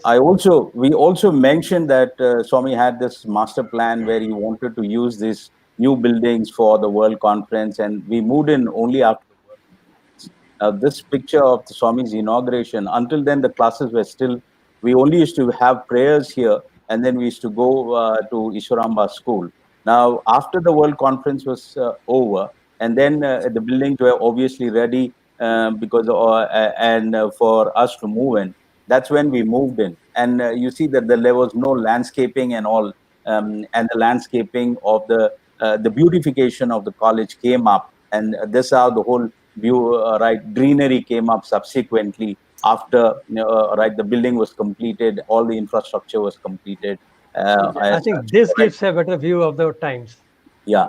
You could also see that behind, if you see the hillocks and all, there is everything being plain. Today, you can't see that. Today, the infrastructure is built. I could say that if from the 1980s onwards till the mid of 1990 was a decade of building in Swami's mission. Right? It's Prashanti Nilayam transformed itself totally into into a large institution. Number of schools, a high school came up, and then a music school came up. I would like to mention one incident or one speech which Swami had given in the initial years, right, at this juncture, which actually puts the whole picture as such. Now, Swami, in one of the speeches in the college in the initial years, happened to mention that he gave a simile towards a deer, and he said that the deer would have ears first when it's born, and subsequently the horn comes, and the horn grows very big, and it overtakes the ears and becomes much, much bigger. And he said, Vrindavan, all right, where I started Vrindavan is the ears, that is the beginning. It'll be like that, and then Prashanti Nilayam will grow. If you actually, today, if I on what he stated, though at that time, we're talking about 1979 first speech in Puttaparthi auditorium. In the not the auditorium, when we were the students then, Swami had basically stated this as such. Now, if you see, that's the fact. Vrindavan remains to be, or the Whitefield remains to be the same. But if you look at Prashanti Nilayam, it just transformed itself. It was not just the institutions over there. If you actually look, the Prashanti Nilayam ashram itself also took the infrastructure started growing. The round block, the first round block came for the World Conference. Subsequently, other round blocks came, and then the West 5 and new sheds, everything came.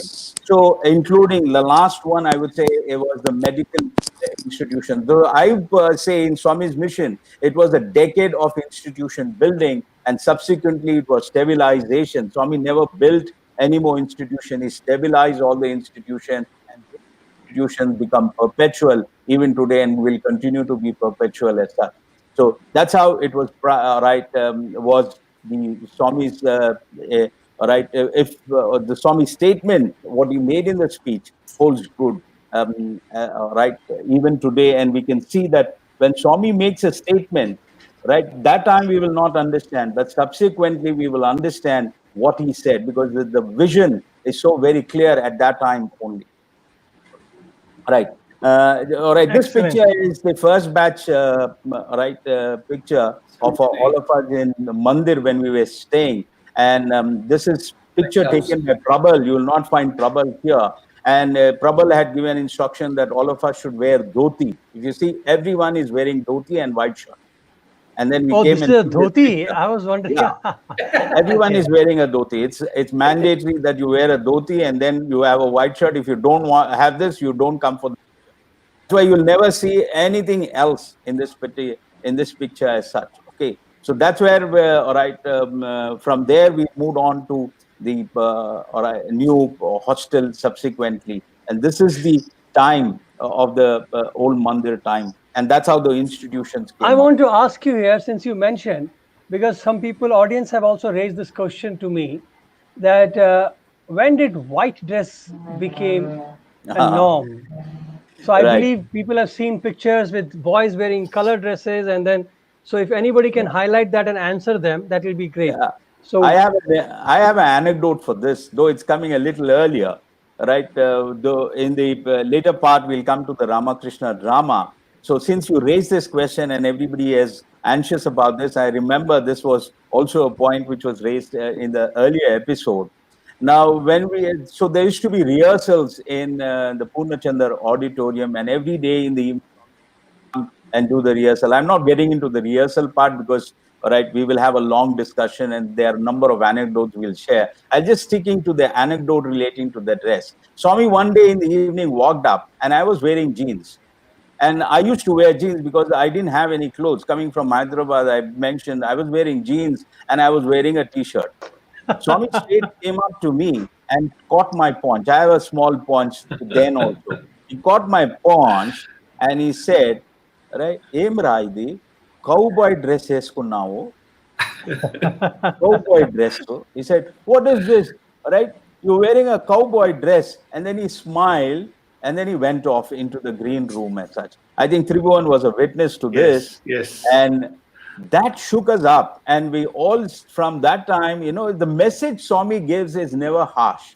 It's always so beautiful. The message reaches with so much of love. Then we realized, I was actually embarrassed. Said that. I was not very happy. Right? Shankar sir wanted to add something. Yeah. Yes. I just got in. Even during the first year, even as lecturers, we were wearing color clothes. Correct. In Prashanti Nilayam. Yes. In the first year, we had colored clothes. Then it changed only the next year. From second year onwards, after returning from Kashmir trip, it all became white. 1980. Yes, 1980. Yeah, till then, no, we were not colored clothes. Yes. I'll So tell you the message.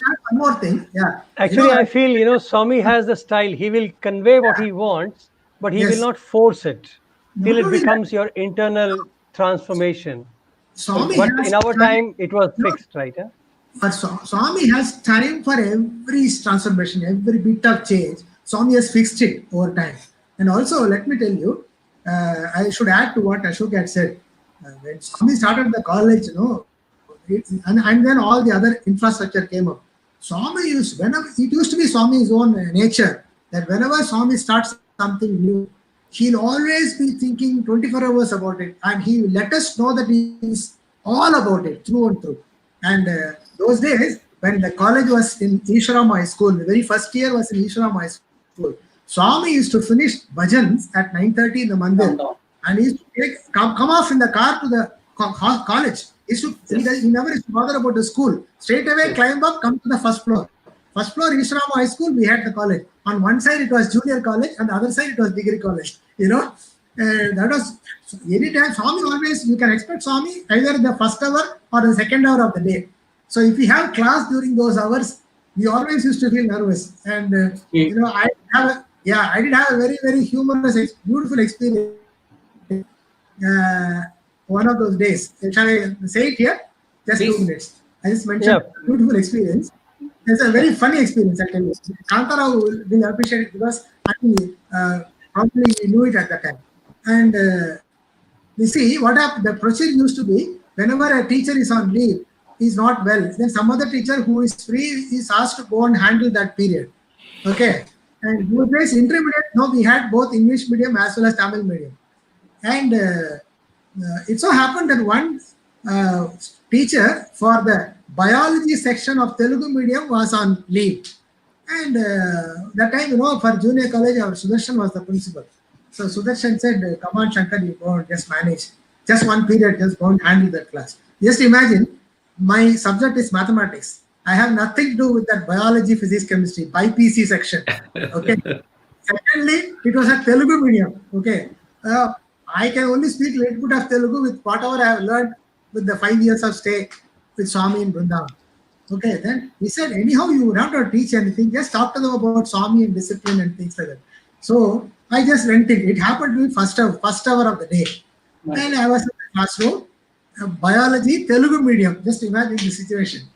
And those days, there used to be a heavy breeze blowing through the corridor, right from the Hillview Stadium, from the hills, used to get heavy breeze. And due to the heavy breeze, the doors will, close by themselves and making a big noise. So once we enter the classroom, we'll always close the door and then teach. And I had closed the door and I was talking with the boys. Suddenly the door opens and Swami enters. I was shocked. Swami right in front of you. That too, I'm in a wrong class. I'm not even in my mathematics section. I'm standing in front of BPC students, biology students, and Swami enters. And as soon as he entered, Swami, I was telling, Swami is always watchful and careful, always, all the moment. And so as soon as he entered, first thing, he looked at me like this. Hey, Indukra door muskunnao. He said, why did you close the doors? Then I said, Swami, ekko gali vastundi. Like that I explained to him. And then I said, because of which the doors will, automatically close and make a big noise. So I closed. Then I said, Swami is okay, you're satisfied, sort of. Then he immediately Gali is like wind, strong wind, because of heavy, wind, heavy breeze. And then he looked at the boys and asked, hey, etla cheptunnaru? Etla paadam cheptunnaru? I became more nervous. Then, so he's asking the students as to how is he teaching. Bias and students. Yeah, bias and students. And I was really talking about Swami, and they were all so happy I was talking about Swami. They said, Swami chala baga cheptunnaru. They only said that much. So the children responded that Swami, he taught very nicely. Yes, he taught very nicely. And Swami, manchidi, Bangaru said good. And Swami smiled at me also, sort of giving me an acknowledgement, and then walked away. Actually, I'll tell you what happened was, earlier, I was sitting in the month before the college started, where there was no students at all. Only some of us who were selected to be lecturers were sitting in the veranda during morning bhajans. Once, Swami comes along, suddenly comes to me in the veranda and asked me, Hemra, no, pardon Japagalava. He said, can you teach? He asked. And I never expected what question is going to come. Swami suddenly asking me, fellow, can you teach? He said, then I immediately knelt down and immediately boldly said, Swami, there unte chestan, Swami. I said, if Swami is grace, Swami, I can do. And then immediately Swami said, Manchidi, Chesko, Chustanu. He said, there he added that word, let me see, So I think that is why he came to your class and blessed you for that, Let me tell you one more secret that will complete the story. I was always a nervous person, very, very shy of any audience. I had stage fright all along. I never thought of becoming a lecturer. Only I wanted to be with Swami. So Swami says, no, if you are available, that is enough for me. I'll make you capable. Just to stay with Swami, I agreed. Nice. Swami. Then for Swami, he revealed it to me in the veranda that he knew my weakness. He knew that I was cared about, and he gave me namaskar and he said, Chustanu. Then I asked him to complete that whole episode. Comes to my class and gives me a certificate. Yes, your boys has told me that you are teaching well. Nice. That gave me a lot of boost. This sort of it completes the whole thing. That was the story. So let's continue the journey, sir. We'll take it forward. And now we come to the 1980s of Hostel. and Yeah. that is where our hostel is. And we were, I think it was the starting of our first item. You know, there were many things Yeah. in the hostel, and every all the under the self-reliance program, all the departments of the hostel were managed and run by boys themselves. So this was what. Yeah, this is the very first general stores of the hostel, and I happened to be in charge of that.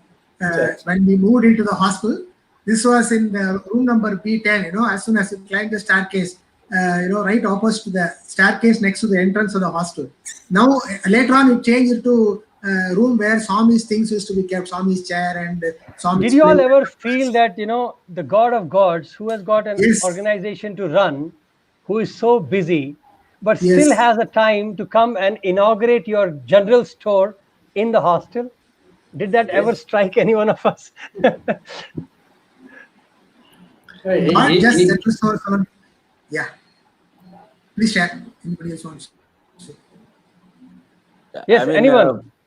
Yes, right. Swami, actually, this is a learning for us. You know, there was a learning that start an organization, how do you start an institution. Some of us are involved in setting up institutions and running institutions. Now all that is the learning that we have got from the hostel, or the time we spend with Swami as Sai students. So it's a institutional building, whatever we have learned. So that's why I say my life is my mission. When he states it, it literally means what applies to all of us. If supposing some of us are involved in education, in fact all of us have on this particular platform are involved in education in some form or the other. And in fact some of us are set up institutions.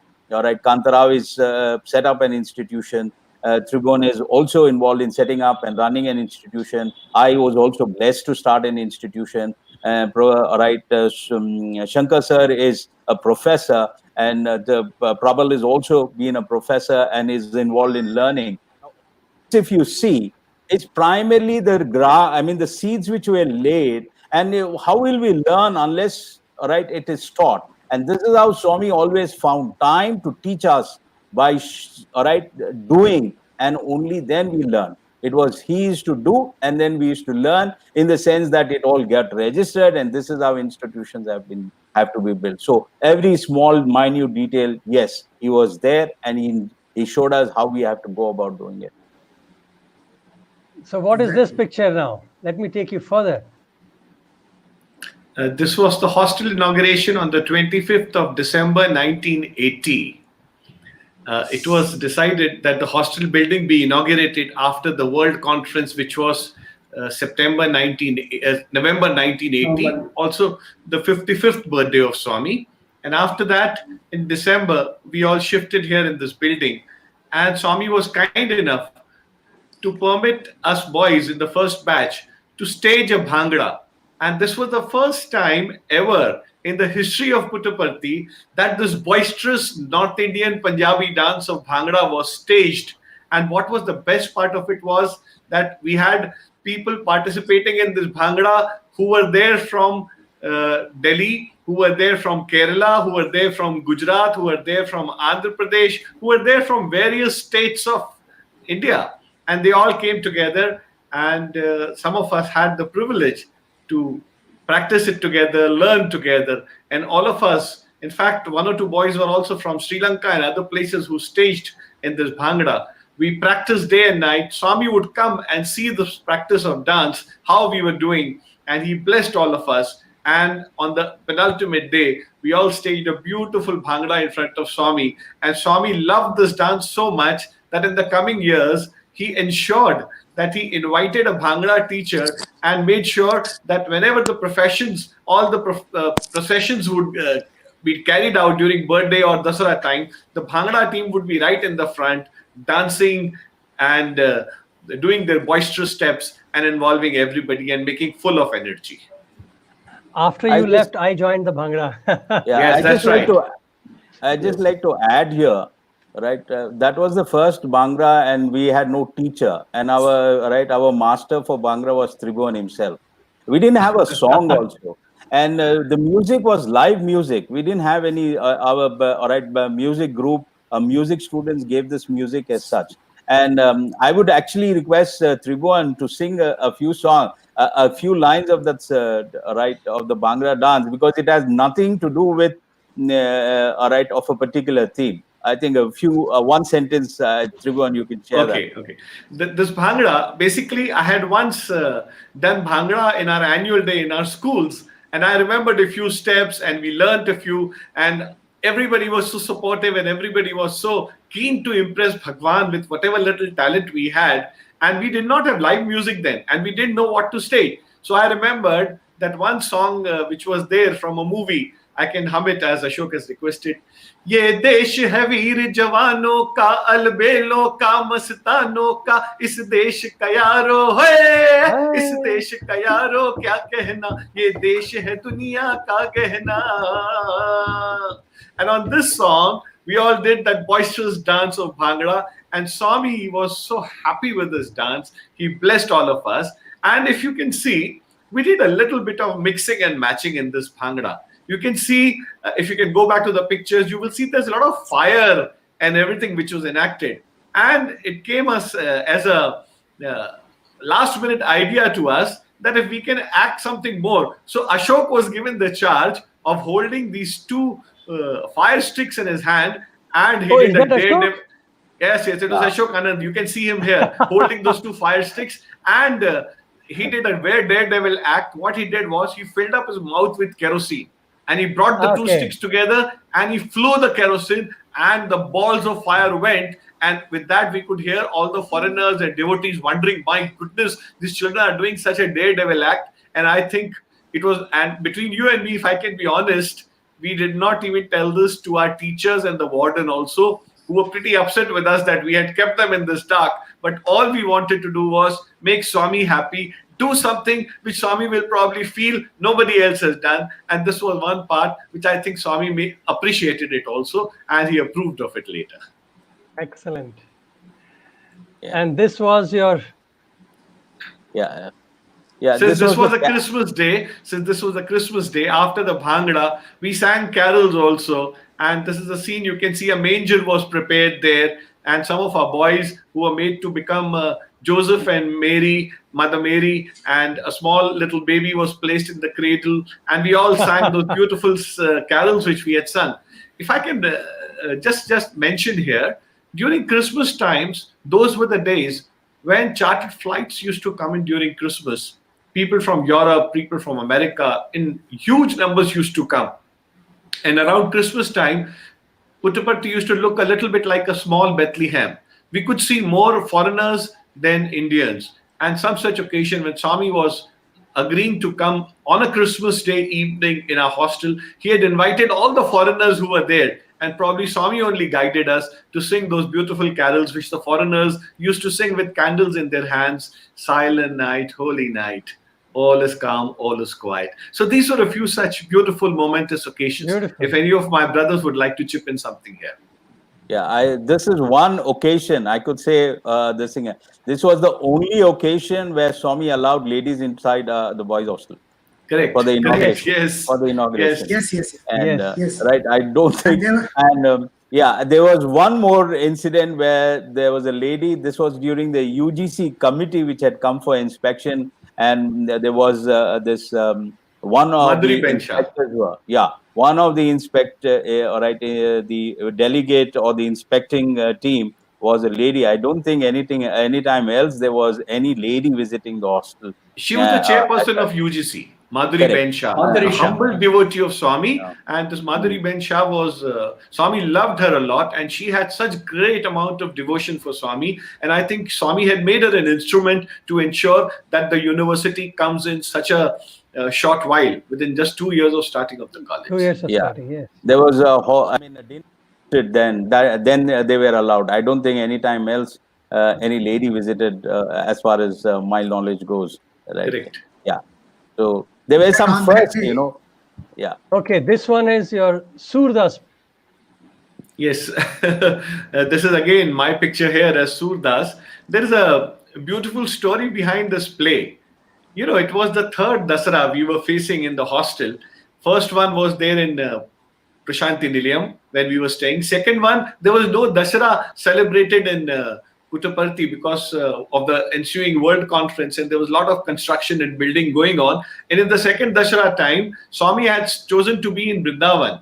And this was the third Dasara time, and this was the same time that after which we were wanting in the third Dasara that Swami should do. So we had enacted certain plays in the hostel, and around the same time, my brother was fortunate to play Surdas in Vrindavan, and both these dramas were simultaneously carried out with the difference of a few days, wherein my brother acted as Surdas in Vrindavan, and I got an opportunity to play Surdas here in Puttaparthi. And again, they say that Surdas, as his name denotes, he was blind, but he had those inner eyes. So we depicted him seeing Lord Krishna first as a small Krishna, and then Krishna and Radha. Those Leelas, those were enacted by way of songs and dance sequences. And as the story goes, that even Samrat Akbar, he came back and he wanted to witness Surdas singing. And who else to play the royal role of Akbar? It was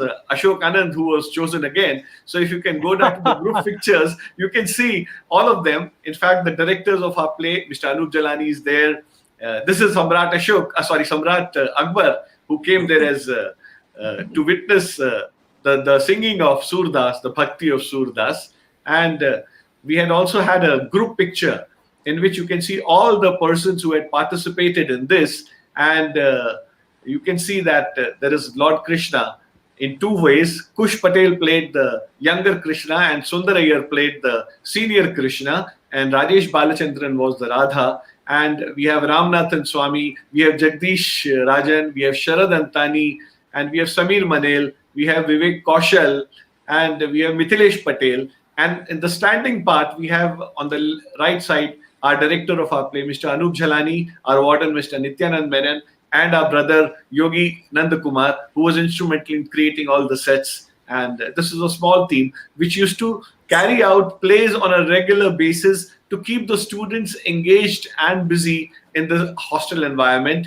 And every month we used to have some kind of a drama, some comedy show, sometimes some kavali, sometimes plays. So this is again, as you can see a picture, some of my other brothers can take a leak from here, wherein we used to hear the famous kavali of Aziz Naza, Charta Suraj Dhire Dhire Dhalta Hai Dhal Jayega. And Jagdish Rajan and Prakash Sharma and Girish Atre, these were the boys who decided to enact as kavals. And all of us, I remember, called for a lot of pans, ate pans, put kajal in our eyes, made our lips red, and then we all sang kavalis and playing and clapping fervently before Swami. Also, Swami also got a chance to have it. But this was the first trial which we did under the tamarind tree in the ashram, in the hostel premises in the quadrangle.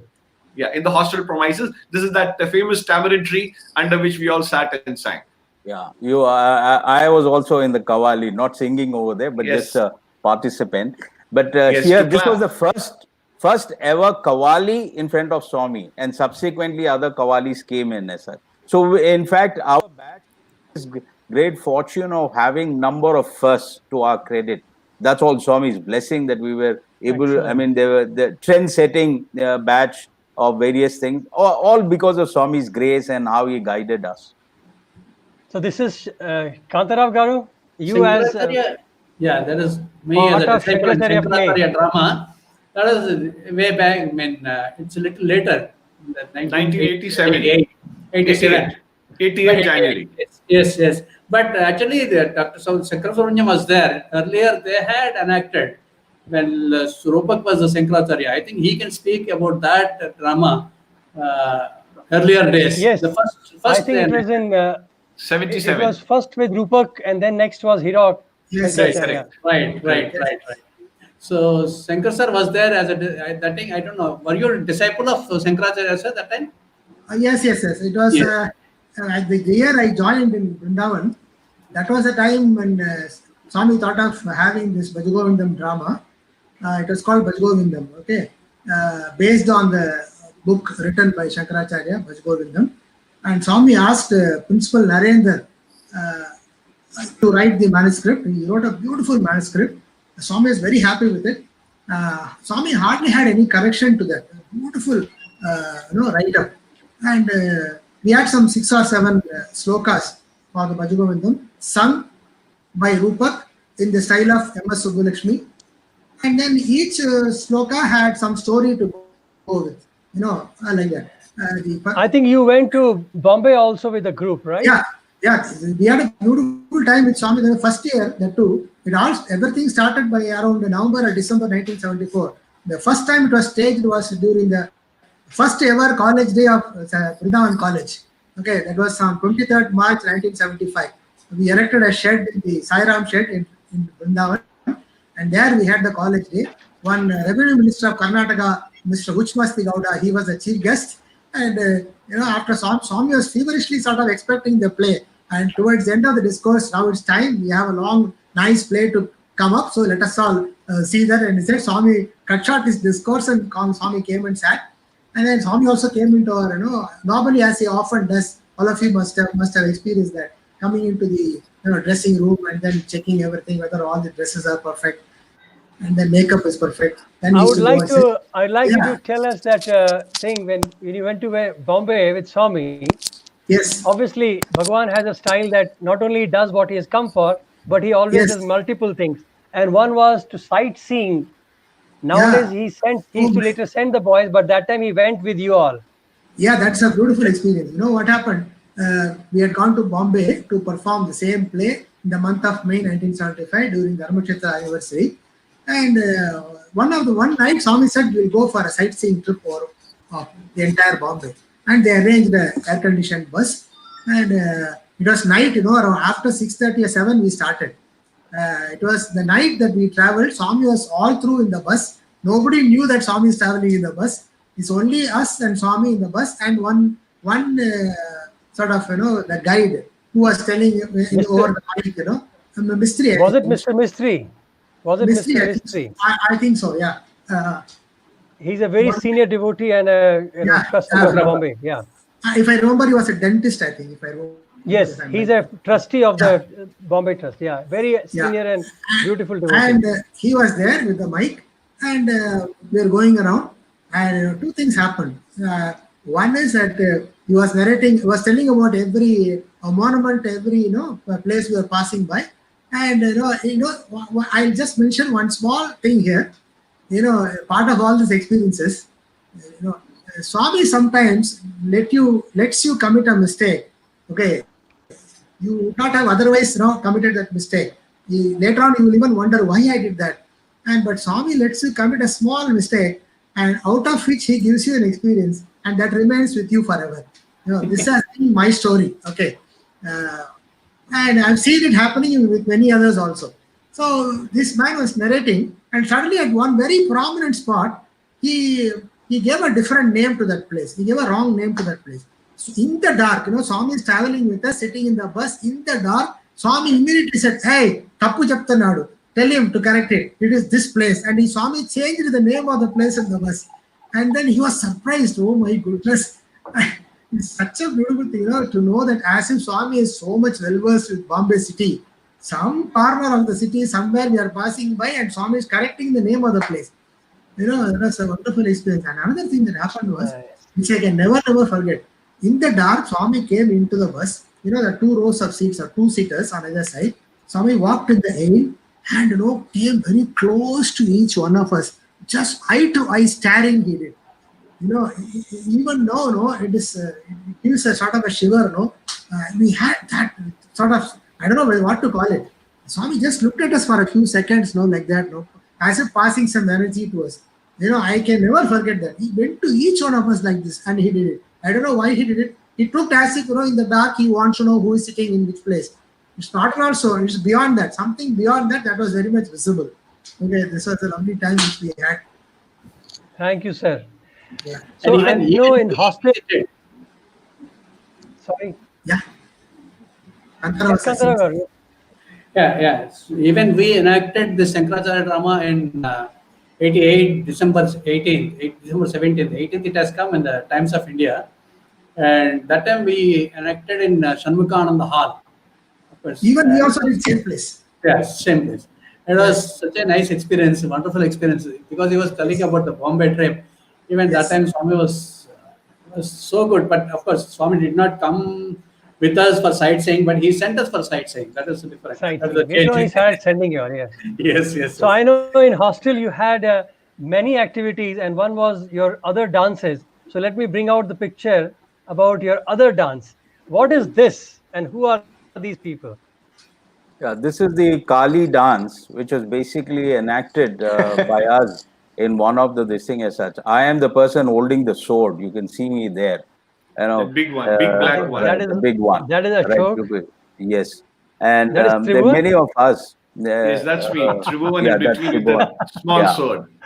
and we had this Malayali students. There was a group of people from Kerala. Narendran, Now, yeah, Narendran, yeah, Narendran. Narendran, Shiv Shankar, Shankar, and Yes. then Vinod, Vinod was there, Vinod, and then PK. right, the leader of that was Mr. Yogi Nandakumar, because he Yes, was yes. I Yogi remember Master. that.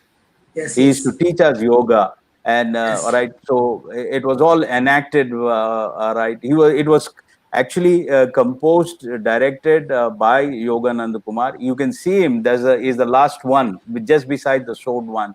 He was there, and this was something which we had done. The music, right? There was a song called Tillatam Tillatam. I can't sing, but right, that was the wording of it. As that we No had some good problem. times, But it's nice and to you see see the that the different costume, varieties, huh? the important thing is that Swami gave us those exposure. This was all makeup done by students only. We never had any makeup artists coming.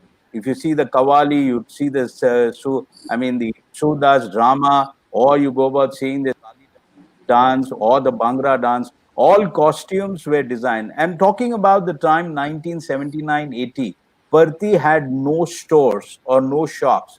So all these was basically to go get from Bombay. In fact, this dress, the dyeing of those, you can see the cheetah one was dyeing of those cheetah marks was basically done in the hostel. And they are And all done in the those hostel. These feathers, programs are yeah, hostel based. those feathers like thing that you see, all right, I don't know, I don't think anybody can guess. Those are sugarcane flowers which we got from the sugarcane fields there. So Oh, Just those, sugar. opposite the hostel. yeah, when the sugarcane flowers of this beautiful thing comes out, those were the things which were plugged in. So there was a lot of right, invention and a lot of Excellent. creativity which was there, all right, there. And these are other functions when we used to go to Gokulam, huh? Okay. This is Krishna Janmashtami Abhimanyu, celebration in Puttaparthi. Yes, sir. Yes, Prabal. This was Krishna Janmashtami Prabal celebration in. here. Prabal sir want to join. Yes, Prabal. Boliye. Can, can you hear me? Yeah, yeah. Yes, Yes. yes. Hello. Yeah, we can Yeah, hear we can you. hear you. Please carry on. You can, correct? Okay. Yes. Okay. Okay. So at this point, although I wanted to mention it a bit earlier, I would like to mention that Swami had identified certain Gokulam boys, and these were the boys who used to go to the Gokulam and help the people who are working in the Gokulam and literally take care of the cows, milking the cows and things like that. So a few names which I can remember, one of them was late Kannan Murthy, who was our batchmate. Then there was Srinivas, who was 2 years junior to us. And then Vijay Sai, who's related to Dr. Kantharao. And Dr. Kantharao himself, plus Chinta Babu and another 4 or 5 boys, they used to be known as Gokulam boys. And these boys used to go early morning to the Gokulam, work in the Gokulam, and then after that attend the classes. Otherwise, also, for instance, there was an instance of render press wherein which a lot of cows were affected. So that time they continuously worked for a very long time. Yes. Now, Correct. I have another anecdote. What used to happen is these when Swami used to go to Gokulam, I was one of the few fortunate people who had a camera with me. So I used to rush to the Gokulam and take some good photos. And that was the time there were hardly any photographers. So I, in fact, got a lot of opportunity to take photos of Swami with Sai Gita and the cows. which probably sometime in the future I will present those photos also. So one is Gokulam boys. Second is Swami had identified within which Ashok and Dr. Kantharao will add certain kitchen boys, and these kitchen boys again were like Kannan Murthy, late Kannan Murthy was one of the kitchen boy. Vijay Sai was one of the kitchen boy. Chinta Babu was one of the kitchen boy. Sheshgiri Rao was one of the kitchen boy. Of course, Professor Ashok and Dr. Kantharao themselves were part of the kitchen. So these, without the support of these kitchen people, I'm sure we wouldn't have enjoyed our sumptuous breakfast, lunch, and dinners. And then last but not the least, while we were moving from the old hostel to the new hostel, there was a lot of who were the Prabal, maintenance we are boys, losing you and again. We are these losing you again. maintenance boys during those days were led by Mr. Nandukumar, then late Srikanth. Yeah. plus we also had I think his internet again is a problem. Let me just add one point here. Yeah, Prabal Bhaiya, I think your Yeah. internet is fluctuating. Vinod.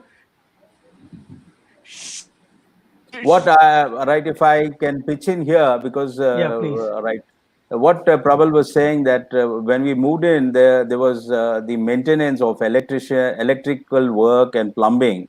So there were some maintenance boys, and the maintenance boys were the people who were also work in the Gokulam, and they were Uh-huh. these boys he was mentioning, like some of them were from Kerala, and they used to take care of the maintenance. I think that Prabal was trying to mention No as such. problem. Just let's give the audience a flair for all the activities. I think we were in Veda chanting, then we had Yes. continued the dances, and this is the letter. I think Kantharao Garu, if you could explain about the importance of the plays which you're talking about, please. Yeah, actually, Swami, it was in 1966 when Radha Bhakti drama was enacted by the Vedapatsala students. Before, of course, our drama, we also enacted Radha Bhakti for 60th birthday for the first time in Telugu by the university students. And this is enacted by Vedapatsala. That time, Swami is, given why Swami encouraged these dramas or the plays, and he was giving the purpose of it. He was telling it is not that because most of the people devotees they come from outside. Then they come from outside. We already see the cinemas and the plays and the dramas outside. And why again coming to Patti, seeing the same dramas here? They might feel it. Swami was posing that question and telling them, this is actually I am making my students or the children of the Satsai organization, the children, and to play these dramas so that through the good dialogues, good preachings, or the spiritual messages by songs and the dialogues, we can cleanse the hearts of the audience so that they might, get inculcated the values that are spread or said in the through dramas. That is one reason why he was promoting these dramas, and they are not comparable to the dramas outside. Swami was mentioning that they are entirely different here. The dramas which is Swami is promoted, and the second part of it is which Swami was telling in that letter in that the speech, small speech, 1966.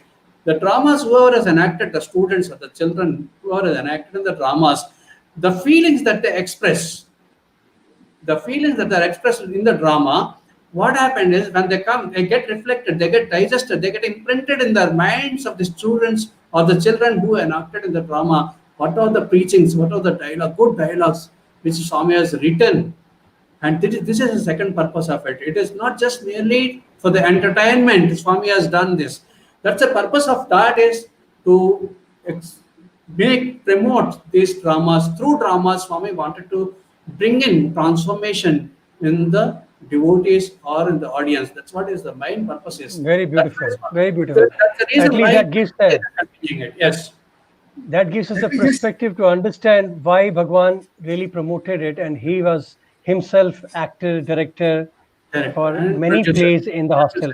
So Yes. let us bring out one play for you, which our brothers were heavily involved, and this is Tribhuvan Bhaiya. Yeah. Please go ahead and inform us about this play. This was, you know, the very first year when we had joined in 1979. And in those days, during Dasara, during birthday, it used to be the privilege of the Brindavan boys to come and either stage a play or put up a music program. But to our surprise, and we were hoping that probably, you know, we would only be, Brindavan boys only would be putting up a play or something. To our surprise, it was announced in the month of September 1979 that this year in Dasra function, the Puttaparthi boys would put up a play, and the play would be on the life and teachings of Sri Ramakrishna Paramhamsa. And then started the search for Ramakrishna Paramhamsa. Lots of boys were selected for various roles. The Vivekananda was in place, and some boys were taken for Ramakrishna Paramhamsa's role also, but they were probably not suiting the bill. And then in between, I had been a dramatist of sorts and had some national awards also under my belt. And I know, and like I said initially, I thought no end of myself. So I went down very simply to the warden and the directors who were there in the room in East Prashanti and carrying out the auditions for Ramakrishna's role.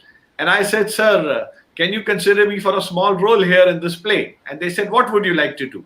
I said, sir, any role you give. And it was the least I expected that I would be given any main role to do. So they said, okay, have you ever acted in plays? I said, yes, sir. When in my school days, we had a play on the life of Samrat Ashoka. And I was the Samrat Ashoka in that play. And I had got a national award for that. So the warden said, and the director said, okay, why don't you do a enactment of that role? And there is a particular soliloquy there where Samrat Ashoka talks to himself after the war of Kalinga. And I saw that all of them were very suitably impressed after the enactment was done. And with hushed tones, they started telling and nudging each other, hey, we have found Ramakrishna Paramhams. And to my utter joy, I was selected to play the memorable role of Ramakrishna Paramhams. And like I said, I was so overconfident. I said, what is there? I've enacted so many dramas and so many plays. One another play, and it'll be a cakewalk. And then the script was handed to me. And then it struck me that it was a very difficult role to enact. There was no extra drama in that, and there was no extra over drama in that, and no acting of sorts was involved. And because here was a man who was God realized and yet had childlike innocence. Now, how do you portray some such role? I set about doing it, and then I realized this was a play. I could not really do it without some outside intervention. And then I prayed to Swami. And then Swami soon after that came back and asked, have you selected Ramakrishna Paramhamsa? And then our director of the play, Mr. Anup Jhalani, he got up and told Swami, yes, Swami, we have selected. And then he asked, whom have you selected to carry out this role? And then I stood up on my knees, and Swami looked at me and he approved and spoke something in Telugu. Brother Sheshagiri Rao, who was sitting next to me, I asked him immediately, what did Swami say? And he told me, hey, Swami told me you have selected the right candidate to do this role. So my God, my ego knew no bounds. And I thought probably, Swami also appreciates that I've been an actor par excellence. And so the role has come to me. But then in my heart of hearts, I knew that I was really not able to do it the way I should have probably done it. Then one day Swami called me and gave me a book on the life and teachings of Ramakrishna Paramhamsa. And he told me that just go into a corner, go into solitude, read this book. Don't talk too much. Don't mix with the students. In case you want to miss some classes, do that. But be in solitary confinement and learn to understand who this great person was. And then you will be able to do this role. Now, this is how normally method acting is done when all the Bollywood film stars and all, they do it. But Swami was beyond everyone, probably much ahead of his time. And he taught us what method acting was. And I set about enacting this role. And Swami was very appreciative. The warden was very appreciative. The director was appreciative. And the drama practices used to go down in full stream. And we used to enjoy those times because those were the days when Swami would spend good 2 hours behind in the green room in the Purnachandra auditorium. The bhajans would go on for 1 hour, 1.5 hours, sometimes 1 hour, 45 minutes. But Swami would be locked with us inside the room, and he would be probably giving us tips how you should stand, how did Ramakrishna stand, how did he enact the role. And there came a situation in this drama wherein there was one very dramatic move which was to be enacted before Bhagwan. And that was that in his life as a devotee came a stage where Ramakrishna used to think himself as a small little child, and he used to pray to Bhagwan, to Mother Kali as a child. And that time his total actions became like of a child. He would talk like a child. He would go and pray to Mother just as a small child would enact. So that was one part. Second was that when he started imagining himself to be as Hanuman, and when he thought himself to be Hanuman and looked at Mother Kali as Lord Rama, his enactment became that of a monkey, vigorous, powerful, and he would act like a monkey. And he had, as the story goes, that he developed traits like Lord Hanuman when he was in that mood of bhakti as Hanuman. And then, last but not the least, there came a stage in his life when he got into the Madhura Bhakti Bhav, wherein he looked upon himself as Radha, as this picture denotes here. And he would probably have all the mannerisms of a very dainty, of a very, very, very sensitive lady. And he would pray to Mother Kali, as you can see in the background, the painting which is there. And he would treat it as Lord Krishna and pray to Mother as Radha would do. Now, this difficult aspect, how do we portray it in the drama? So then Swami suggested that play a bhajan, and all these three parts should be shown in that bhajan. And in those days, there was this beautiful song which was sung by M.S. Subbulakshmi, and that song used to be played, a recording of that song used to be played, and I was expected to act first as a child, then as Lord Hanuman, and then as Radha Bhakti. So I was doing practice very sincerely and very nicely, but then whenever this part of the drama would come, as far as acting as a child was concerned, it was good. When it came as Hanuman, it was boisterous enough. But whenever it came to doing the Radha Bhakti thing, I heard giggles from all my participants, all my friends, and I realized that something was wrong. I was not able to enact as a proper lady would do. Then one day I saw, to my chagrin, that even my director of the play was giggling when I started acting like Radha. And I got so cheesed off. I told him, look, I am born as a man. I cannot act as a woman. You are the director. Why don't you come and tell me how a lady would do this role? Why don't you do it? So he felt quite embarrassed. He said, no, Tribhuvan, you're doing fairly good. Don't worry. Today, why we are wanting you to practice again, because this part has to be shown to Swami this evening. And came that penultimate day, and we sat down, and the song was played on the tape recorder by M.S. Subbulakshmi. The song went on something like this. प्यारे दर्शन दीजो तुम बिन रयो न जाए हाँ प्यारे दर्शन दीजो तुम बिन रयो न जाए. And now as the song started, I first came in, treated Mother Kali as a mother, and I acted as a child. Then I acted as Hanuman. And when the Radha Bhakti thing came through, the moment I started doing it, Swami said, stop. No, not like this. See, when ladies have this Bhakti Bhav, they go very softly to the Lord. So go very softly, walk very daintily, soft with soft steps. Do this. I again tried doing it. I heard giggles galore everywhere. And even Swami put a handkerchief in front of his mouth to hide his giggles, because probably it was just not working out the way. Then Swami said, no, don't do like this. Concentrate. Imagine yourself to be a woman and see how a lady goes. She goes softly. Then next step. Then when she talks about God, then how she does it, then how she points towards her eyes, and then how she looks at the Lord. You should do like this. Swami actually sitting on the chair enacted all that. I saw Swami and I tried doing it. Again, it was not working out. Swami said, no, try again. The third time I again tried, and Swami said, no, not like this. Come on, continue playing. And the theme went on, and Swami got up. And then Swami walked ever so daintily, like Radha would have done. He took a round circle, hugged Lord Krishna like this, showed towards her eyes, held her near the heart. And Swami suddenly realized, my God, he was probably Radha personified in those few moments. I'm sure those of us who were there, we were witnessing history in the making, because we saw Swami get up spontaneously and act like a lady would do. And then suddenly he realized all of us clapped.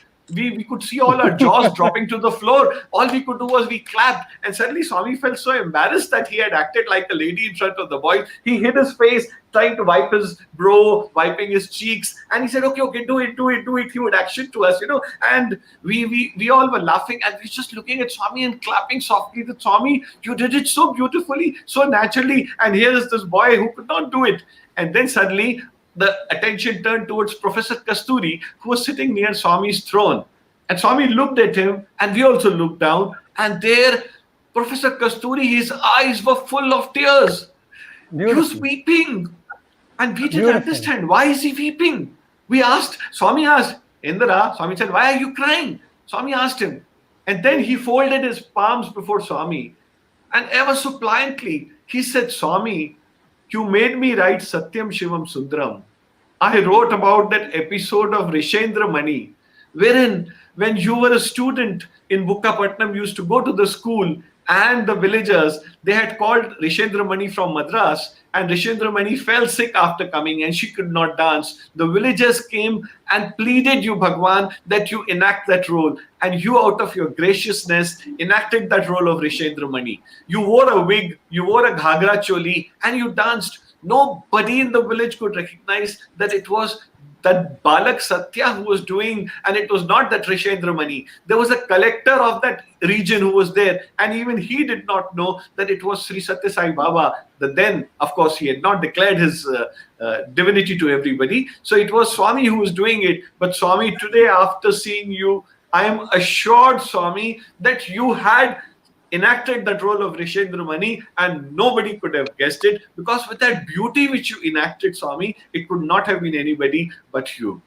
This is how Swami literally taught us how to act. Yeah. Let me take this journey for next thing, which was Radha Krishna play. And in that, I know we don't have time for Radha Krishna discussion, but I would like to Kantharao Garu to explain that Radha explanation of Swami. Yeah, actually, it was a beautiful. Swami was the writer and director and producer for the drama. And I just tell you only one or two, not more, just one or two anecdotes I'll tell you.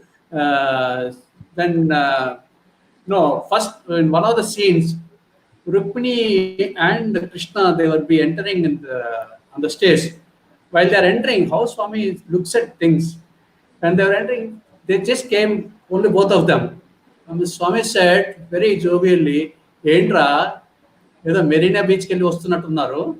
He said, what is this? As if you are coming out of the Marina Beach. Because the Krishna and Rukmini, when they are coming, the whole parivar should come behind. That's what Swami's comment was. So beautifully he looks at it. And next, again, when somebody, they come with the parivar, and one of the Gopalas, he comes running to the Yashoda, and he says, Gopala says, Amma, Yashoda is coming. Sorry, Krishna is coming, Amma. He said, that Gopala says. Then Swami looked at him and said, you are telling Krishna is coming to the mother as if the snake is coming. That is not the expression that we wanted. You should tell with all, joy, with all bliss. Yes, Amma, Krishna is coming, Amma. That is how you should tell. That's why Swami says it, as Tribhuvan is beautifully expressed it. The Swami, involves himself in each role that is created or directed. And more than that, I tell you, and that's how it goes. And as I said in that letter, Swami actually, he gives through the dramas beautiful messages, spiritual messages to the people. And so many songs were there. And once Swami said, in one of the interviews in the rehearsal, Swami used to take us for a number of interviews and teach the boys. Number of songs were there. In that, Swami was telling, you know what is Radha? He said. I said, I just looked at Swami. Then he just wrote it in the interview room in the revolving chair.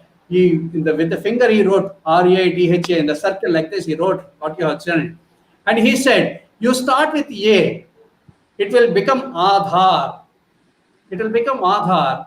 And when you start with D, it will become Dhara. And if you start again with A, it will become Arad. Radha means when you take Lord as the Adhar, as the base, and worship him incessantly like a dhara. Like a dhara means continuous flow it is. And worship Arad. When you worship, that is what is Radha means. Radha means it is not a feminine or a male or a lady. Whoever does this, they incessantly worship, taking the Lord as the base, Lord as the base. That is what is Radha. That's what Swami said. And it was such an amazing explanation Swami gave in Telugu. ఎవరైతే భగవంతుని ఆధారంగా చేసుకుని ధారవలే ఆరాధిస్తారో, that is Radha. That's what Swami said.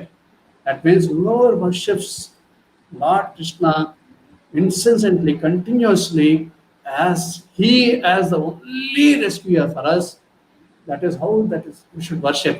And that's what Radha was. And I tell you, the way he looked at it, even the costumes and all, Swami called us with the interview when there was Balram was the devotee from Karnataka, from the Bangalore, and Swami called him, and he also got one of the tailors along with him.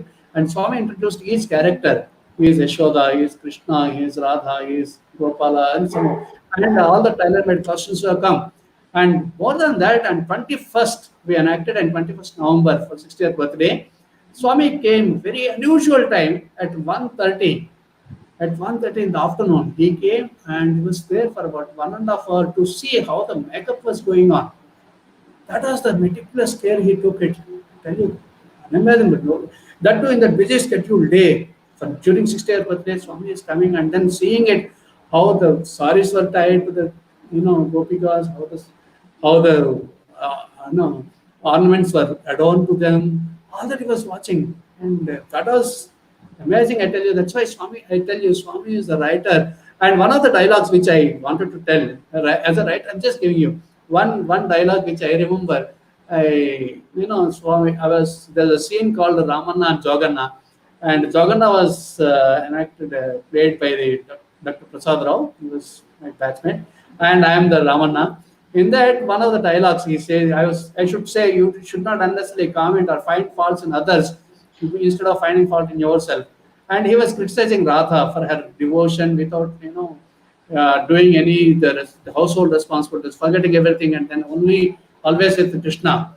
And I was giving him a lesson, saying that in that I was comparing with him at one point of time, saying that Pandike mitalsu Pannir Vasana. Then immediately Swami corrected, that is not the dialogue. Swami said, Pandi Panniru Mechuka, Pandi Malam Mechukani Panniru Mechuna. That means the pig likes only the drainage water, not the rose water. It doesn't know the water. That's what it means. So, but even the smaller, I just removed that drainage. I said, how does pig knows the value of the rose water? But then, no, you should tell it only knows the drainage water. So that you should stress upon. That's how as a writer, becomes director and a producer. Yes, the very sentence powerful. becomes positive from there. Perfect. Pig knows the drainage water instead of saying fish does not like it. So it's Yes, very right. And that's how the whole Radhakrishna drama went on, because the next day of time I was just cutting short the whatever is happened. And one more thing. Yeah, I think I'm sure this is okay. The next one was your Here and There, an English play. Yes, that is on 22nd. Tribhuvan was there for the drama. I think he can explain much better because he was one of the. This was the first time on 22nd November 1985 during Swami's 60th birthday. It was the first time that Shanti Vedika had come up, and this English play was played there. And it was written by my brother Sundar Iyer. It was directed by the two of us together. And it was a story. I am relating to a personal experience on this count, on this drama which was made. I remember the first year when we got holidays, Swami called me separately and he told me, don't go and meet your old friends this time. And I made sure when I went back home, I did not meet any of my old friends. But one day, as I was going on my scooter to be at my uncle's place, one of my old friends met me on the road. He stopped me and I stood there with him and spoke with him for 10 minutes. But I think it was registered in Swami. When I came back, Swami said, "Hum tumko mana kiya tha You don't go and meet old friends. I told you, I had asked you not to go. Why did you go and meet? So I did not have anything to say that Swami, I did not go and meet him, but he met me on the way. But then Swami said, no, humne tumko chance diya. He told this word. These were very prophetic words that I've given you a chance. Don't just throw it away. And I made it a point that now onwards, I'm not going to go to home only for holidays. And I remember Brother Ashok, Kantharao, Prabal, all of us used to stay back in our holidays and never go back home. And when I completed my first year MCOM, that time I had an opportunity to go home after 3 years. And then Swami said, this time when you go, you may meet your friends. Probably he knew that by which time the fence which he had created around us so lovingly, now this tree will be able to sustain the heat of those friends and that it will not get influenced. So this drama of Here and There was played on a same theme, that there is a student, which was me, a Sai student. You can see in the background, we have myself standing on the extreme left, Arun Tiwari, Ravi Kumar sir, and one more person I'm not able to immediately recognize. Sai Surendranath sir. Correct. Sai sir. Yes, that's right. So all of us were students and we are about to have a holiday and I go back home.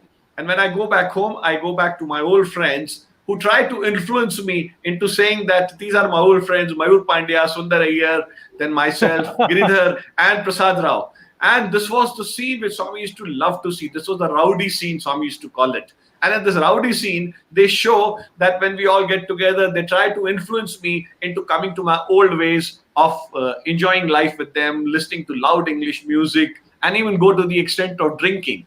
So in that initial practice which we did, we showed that there was a scene that they are able to influence me, and I catch hold of the glass which is full of beer, and I'm about to drink it. Then Swami cut it short. He said, no Sai student would ever do it. You would never do it. So cut this scene. Just show that the child is confused, but he will not stoop so low to hold the glass and decide whether he should drink or not. And this drama was enacted a number of times before Swami's presence, in presence of the Vice Chancellor, whom Swami would make sure, because it was an English play, so Swami wanted that the diction should be correct, the pronunciations should be correct. So he would make sure that Mr. V.K. Gokak was also made to sit during the play, and he would, as a wise man would do, shake his head and give us various points.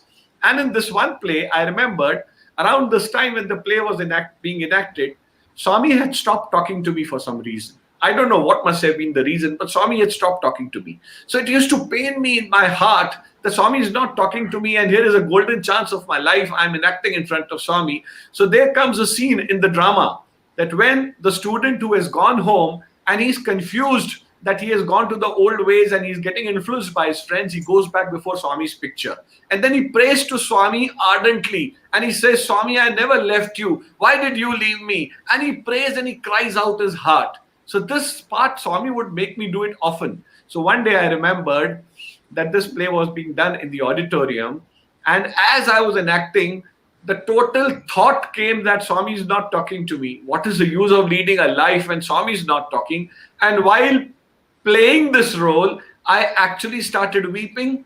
I started praying for Swami, and Swami was sitting there, and I saw Swami had a handkerchief in his hand. And the moment that weeping started, I saw Swami twisting this handkerchief, twisting it. And I could see Swami could take it no more, because I was crying literally my heart out that, Swami, please, why are you keeping yourself away from me? Please accept me the way I am. And I wept and wept. And suddenly I saw a tear or two drop from Swami's eyes. Swami quickly wiped it, got up from the chair and blessed like this with both the hands. And he said, yes, very good, stop it. And I realized that the prayer which was coming out of my heart, it was not something acting. It was real prayer that, Swami, how could you keep yourself away from me? And when I did it, I immediately saw Swami weeping. And that was probably the biggest blessing any actor could think, that God was watching you and you were talking to God in a third way, and the prayer was reaching him. This was a beautiful experience which I had during this play. And Swami gave so much of love, and after which Swami made me a lecturer in his college and always ensured that I would be under his shadow. I'm kind of speechless. Those were a few moments, and there comes a scene in the play that one of my friends who's involved into drugs, and he's caught by the policeman. Sundarayar is my friend, and he's caught by the policeman. And the police is about to catch us with drugs in his hands. He has drug powder in his hand. And then I tell him that just pray to Bhagwan and Bhagwan will save you. And he tells me, are you sure your God is going to save me? I said, just trust me, pray to Swami, and he's going to save us. You can see so many policemen standing. And as we pray to Bhagwan, both of us ardently, the policeman comes and catches him red-handed, both of us with the drug in his Sundar's hand. And then as they taste, the drug had changed into vibhuti powder. That is the climax of the drama. And Swami, I remember when this drama was being enacted on the 22nd, the GOC in C of the Northern Command, General Ranjit Singh was there, and he was the chief guest. And when my act came, wherein I have to pray before Swami and cry, and I remember that day also I cried loudly on the stage. And my warden came and patted me on the back, and he told me quietly, son, I'm so proud of you. Nobody could have done this role better. But I overheard Swami say something to Mr. Ranjit Singh Dayal. He said, अब तुम देखना हमारा लड़का को कितना बढ़िया acting करता है, तुम्हारी आंखों में आंसू आ जाएगा. These were the words when we were setting up the stage. I heard Swami speak to General Ranjit Singh Dayal. So these are a few moments. These are purely Swami's grace. What would have been just a small act, it became a real life story. And Swami gave you a chance to speak your heart out, pray to him, cry before him, because you knew that there is nothing in this life if you don't have Swami. Because Swami used to always tell us that I am that one, I am the hero. You are all zeros. And any number of zeros might be there. If you keep that one in front of the zeros, your value also increases. On the 60th birthday, on the 23rd, then Swami called me on the stage in front of the huge audience and blessed us with these silver glasses. And you can see Swami personally blessing. So these were one of those few moments wherein Swami taught us great lessons and also reminded us that it is his grace, it is his blessings, it is his benediction which carries us through, which till date we are able to feel it strongly in our lives. Brothers, if you don't mind, we have a lot of things to cover. And I know I wanted to do the sports and other things also today, but I guess if you don't mind, I would like to call you again, at least some of you, to at least take us through the journey of our sports evolution. So at this point of time, I would like to wind up with few questions to all of you, so that we can, take our time and go through the next phase of our learning and journey with Bhagwan in a little bit more detail rather than rushing it out. So I know it has been a wonderful session for all of us, but I want to ask you, and this question has come from listeners and audience, that when you have lived with Bhagwan in such a beautiful environment, and Bhagwan has kind of handheld you for everything in life, and literally he does it even now. But when you go into the professional world, the language is different, the environment is different, the approach is different. How did you all cope with that? Or did you have any unpleasant experiences? Or did you were comfortable in each, in that profession? Or what challenges and how did you overcome those challenges? So I will leave this question open to all of you, and I would like everybody to give your input little by little. So anybody can start. Maybe Tribhuvan, you can start, sir. Tribhuvan bhaiya, aap hi start kar do. Okay. I had a very tough option because having taught in Swami's University for 2 years, and Swami had made my father the state president in 1985. And I realized when I came back after my holidays, I realized that the work was suffering. He was fully headlong into Swami's work, and he did not care whether his practice lasted or not. He had that missionary zeal that Swami's work should go on. And then my office staff came to me and told me, sir, you are the elder son. You must come and take over the work from Bade Saab so that this work can go on. There are hundreds of clients we have. What will happen if he's practically in that mood of withdrawal and he's leaving practice? So you must come back.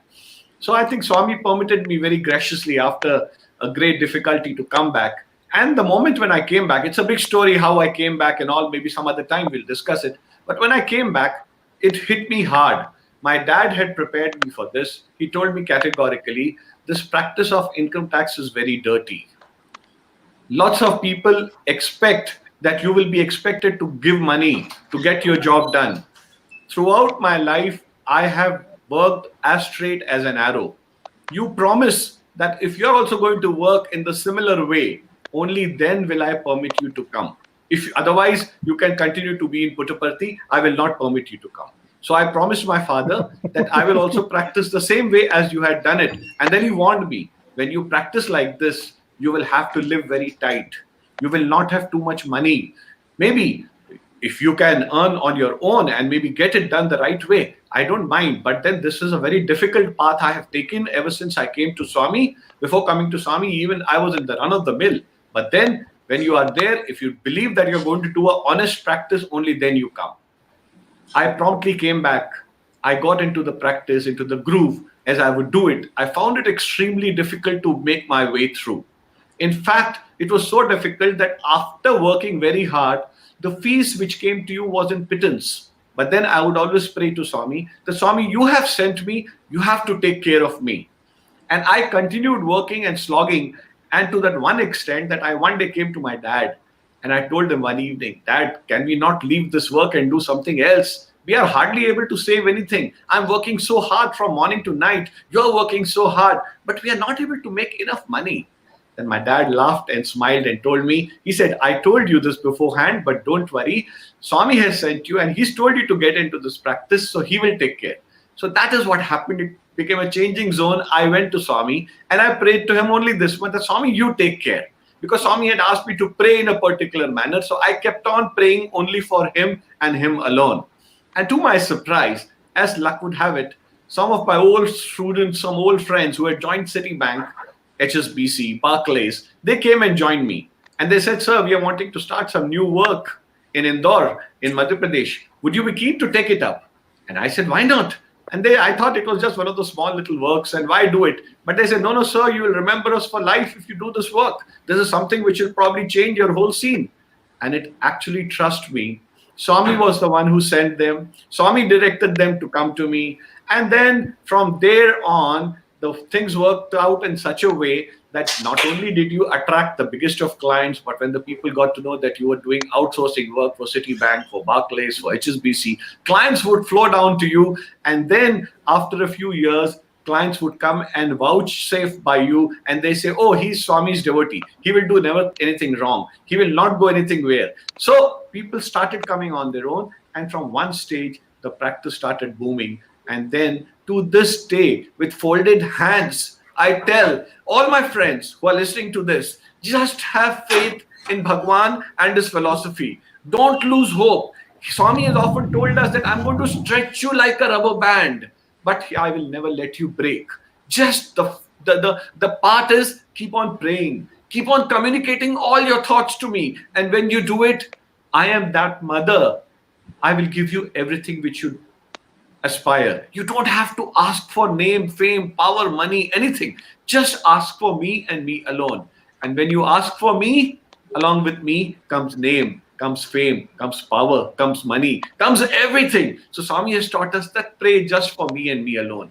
I have continued praying for him and I've continued asking for him, and he has ensured that everything comes on to you unasked, because he's the divine mother. When this worldly mother knows what you want, would the divine mother not know what you want? Thank you. Thank you. Just your brothers, just ask for him and everything should be yours. Thank you so much. Beautiful. Sai Kantharao garu. Yes, Sairam. I believe you have been fortunate to start many institutions. So how was your actually experience? in my profession, the education institutions, yes, there were challenges. But whatever the difficulties when we come across, as Tribhuvan said, first thing is just as we have been, just speak to Swami and then see if our approach is right or wrong. What we are going to do is right or wrong. Just think for a while and then leave it to Swami, and absolutely your conscience itself will bring you the right answer. Yes, you go ahead or don't go ahead. As Swami said, just give 5 seconds time. Ask your own conscience what you're doing is right or wrong. Then you get the right answer. Just follow that. That's how I've been doing it actually, because there are so many challenges between students and the teachers among teachers management. And all these things will come across only by just talking to them with all love, and at the same time be very patient. That's what Swami taught us. Just be very patient, and that patience will certainly fetch. And patience with faith in God, in Swami, will certainly get you all the success in your life. That's what I personally feel it. I personally feel that. Sairam. Thank you, brother. Ashok Bhaiya. Yeah, I mean, if I am in the field of education, it is because of Swami. I just tell you that I was the first postgraduate in my family. My family comes from a business background. Okay, all of us are civil contractors, right from my grandfather, my uncles, my father, my brother, and all. So I was never in the belief or the this thing that I would go about doing a job. So it so happened that my life turned around, became right in such a bad state that I was almost on the roads, right, literally on the not having money, lost a lot of money in business. I was helpless in this. Then suddenly, I saw an advertisement in the newspaper for a lecturer's post, right, and that changed my life in getting into education. And even today, I mean, to cut the whole thing into it as such. Now, I never knew that my education, which was given by Swami, right, being a master in commerce or the MCom degree, what I got was actually going to be my life saving tool as such, right? And then I got this post, and then life basically went on. Right, becoming a professor, blessed by Swami to start an institute and all.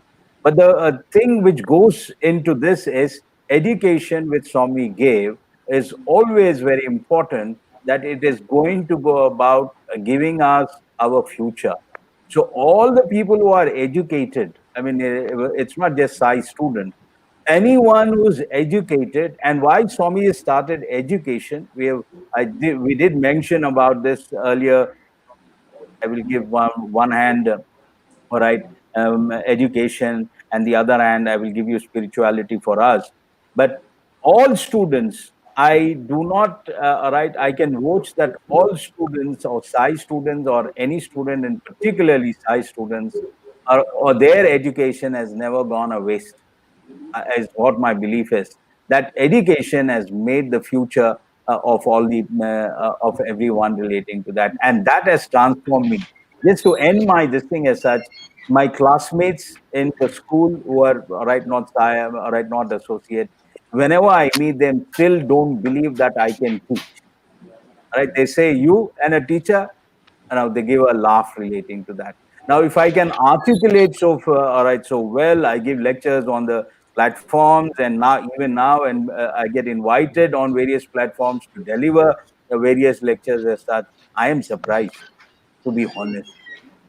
If I go back, it's a total surprise. It is purely by Swami's grace, which is there on our head all the time. And we just don't have to worry, because he said, I am there. Why fear when I am here? And that holds good. Right, Saira? Thank you, brother. Prabal Bhaiya. Dr. Prabal Mall. Were you able to hear the question, Prabal? I think go on to Shankar, sir, if you have to ask. I think there's some problem there. Yeah, but he's there, so I'm just trying to figure out, is he listening to us? Prabal sir, can you hear? Okay, Ashok Bhaiya, can you make a contact with him? In the meantime, Shankar sir can speak. Shankar sir, please. Yes. I heard all the three speak. Ashok, Kantharao, and Tribhuvan. I think more or less the same story here also in my case, and maybe I have the share of each of them. I should put it that way. I was a teacher basically in UP, and the moment I came out, like Ashok said, I did have tough time in again, getting a foothold. It wasn't that very easy because of the ways of the world. Generally the ways of the world is very different. I don't know whether I can use a strong word. Okay. Prabal, can you hear? Where there is no sort of value system. Let me tell you one classic example. I am attending an interview for a selection of an assistant professor at a university. We have an elite panel of interviewers, along with the vice chancellor also present, and they're asking me a question for which I give a correct answer, and my correct answer is refuted as wrong answer. Just imagine the situation. Simply because they have somebody whom they can recruit. Already, it's probably they have in their mind. Just to say you are disqualified. I was really, I was shocked at that. This is how the world is. Just a simple example I've given you. That's how I passed through many such interviews without getting a job, and ultimately I got one. And that the sincerity, one part of it, so many values we learn at the Swami's feet. And whatever we do, we are very sincere and we do it wholeheartedly. And that is how it used to be also as a teacher in Parthi. Okay, only my students have to speak one. So from my side, I know only one thing, that I used to be sincere. So that quality, that took me, that made me look very much different right from the first day. I got a job in an engineering college. The students were so amazed to see me talking on a particular subject, and even today they remember me. And last year we had a alumni meet of that batch, very beginning of my career in Chennai after I left Parthi, and they still remember that particular chapter which I taught them. Sir, I still remember what you taught us. After so many years now, in 1990, 91, that was a year. Now what is it? Just imagine how many years have passed by, and they still talk about it. That is a positive side of life. That the value system that you get from Bhagwan, that shows us in a different light in the world when we are in the outside world. That is one side of it. The other side of it is we have to put up with a lot of malpractices. Let me tell you, as you were saying, income tax department is something known. It is a fact. You all have to accept that. Education department has become so worse. I tell you, it is terrible. I should put it that way. I've had such, I don't know. We cannot describe things because that's how it is. So, for a sincere teacher, it's very difficult, even to carry on. So I guess we all have our challenges, but Bhagwan's grace helps us there. And, we come across. And let me just add one small thing. Sometimes I take a decision as a HOD of the department, which is not taken well by the faculty member and the department member. They feel very bad about it. They come and shout at me right on my face. I just take it very smilingly. I said, just wait and watch. Probably you'll realize the value of what I have done. And after a few months, they come, sir, we are extremely sorry, we have done a very wrong thing. We spoke so badly with you. Now we realize what you have done for us. See, this is the kind of reaction I used to get after some time. And that is how I am remembered now in all the institutions. Okay, thank you, sir. Thank you so much. Now we have Prabal Bhaiya back. So, Dr. Prabal, can you hear me? Yeah, yes, I'm back. Excellent. Yes. Sorry, we are waiting for your feedback at the end now.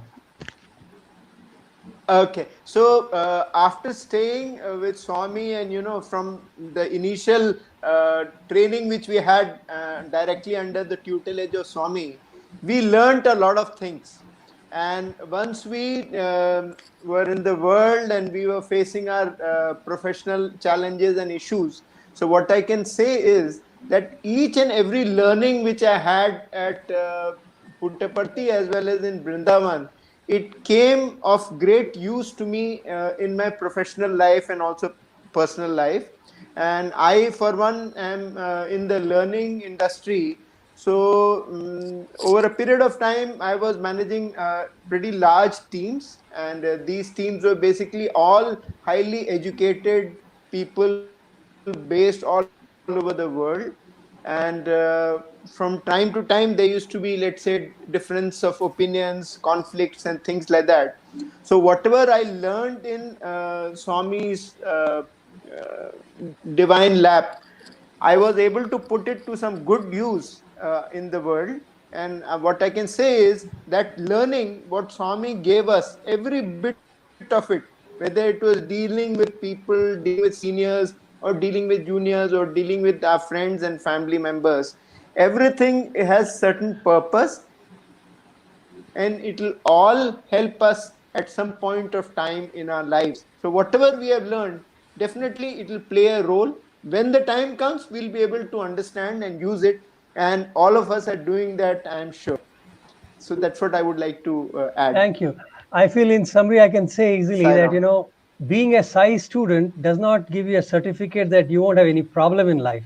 Sure, Actually, sure. I sometimes feel it is actually a certificate that you will have more problem in life, because the master wants to test that have you really learned the lesson or not. He has invested on us. And Yes. I feel, but when we walk with Bhagwan, as every brother has told, the feeling of challenge does not come. Everything becomes a part of the life and part of stride. So the challenge is not taken as a challenge. The troubles are not taken as a trouble, but as a journey of life. And that is what makes Bhagwan's inclusion in life interesting and joyful. To conclude, I would request Tribhuvan Bhaiya, you have one favorite song. You have many bhajans, of course, you sing, but I think you have one song which I think we remember you with, Sai Hai Jeevan. I hear And I think you. it's very appropriate if you can sing that bhajan and we conclude this evening with the memory of our Lord. Okay. Before we just part, we should understand the meaning of the word Sai. We always say the word Sai stands for three letters SAI. So in our life, if we want to be successful, always priority should be decided. S stands Sai first, A Selfless. all next, I last. If we have this priority, I'm sure there is nothing which can stop from success coming to you. So now I'll probably part with this beautiful song which I had an opportunity to sing before Swami on various occasions. In those days, we were permitted to sing the alap also, so maybe I'll just sing a couple of lines of the song Please, to Alap, get with all the Alap. Sure. good old memories back. Yes. ना मांगू हीरा ना मांगू मोती तेरे चरण बिना कुछ नहीं साई तेरे चरण बिना कुछ नहीं साई साई है जीवन जीवन सत्य साई साई मेरा जीवन सहारा साई है जीवन जीवन सत्य साई तेरे बिना साई सब है अंधेरा तेरे बिना साई सब है अंधेरा पार करो मेरी जीवन नैया शरण लगा लो मुझे साई कन्हैया शरण लगा लो मुझे साई कन्हैया साई है जीवन जीवन सत्य Sai. Thank you all, brothers. It was Sai a Ram. pleasure. Sai Ram. This, I know, Sai is unlimited. His stories are much unlimited. But I'm sure everybody is enjoying it. And thank you very much. We offer our gratitude to our Bhagwan for giving us these opportunities to share our love. I request all my viewers to feel free to send your suggestions, your questions, your thoughts, so that we can share with our brothers and get you the answers, or move our programs accordingly. These videos will be available on our channel. Please subscribe it and press the bell icon for the next intimation. And feel free to share these stories with everybody. These are stories told. These are all Bhagwan's stories. So everybody is welcome to share these stories and these videos with everybody you can. So thank you once again. Thank you all, brothers. Sai Ram. Appreciate Sai your Ram. being here. Sai Ram. Thank you. Sai Thank you Ram. very much. Sai Ram. Thank you very much. Sai Ram.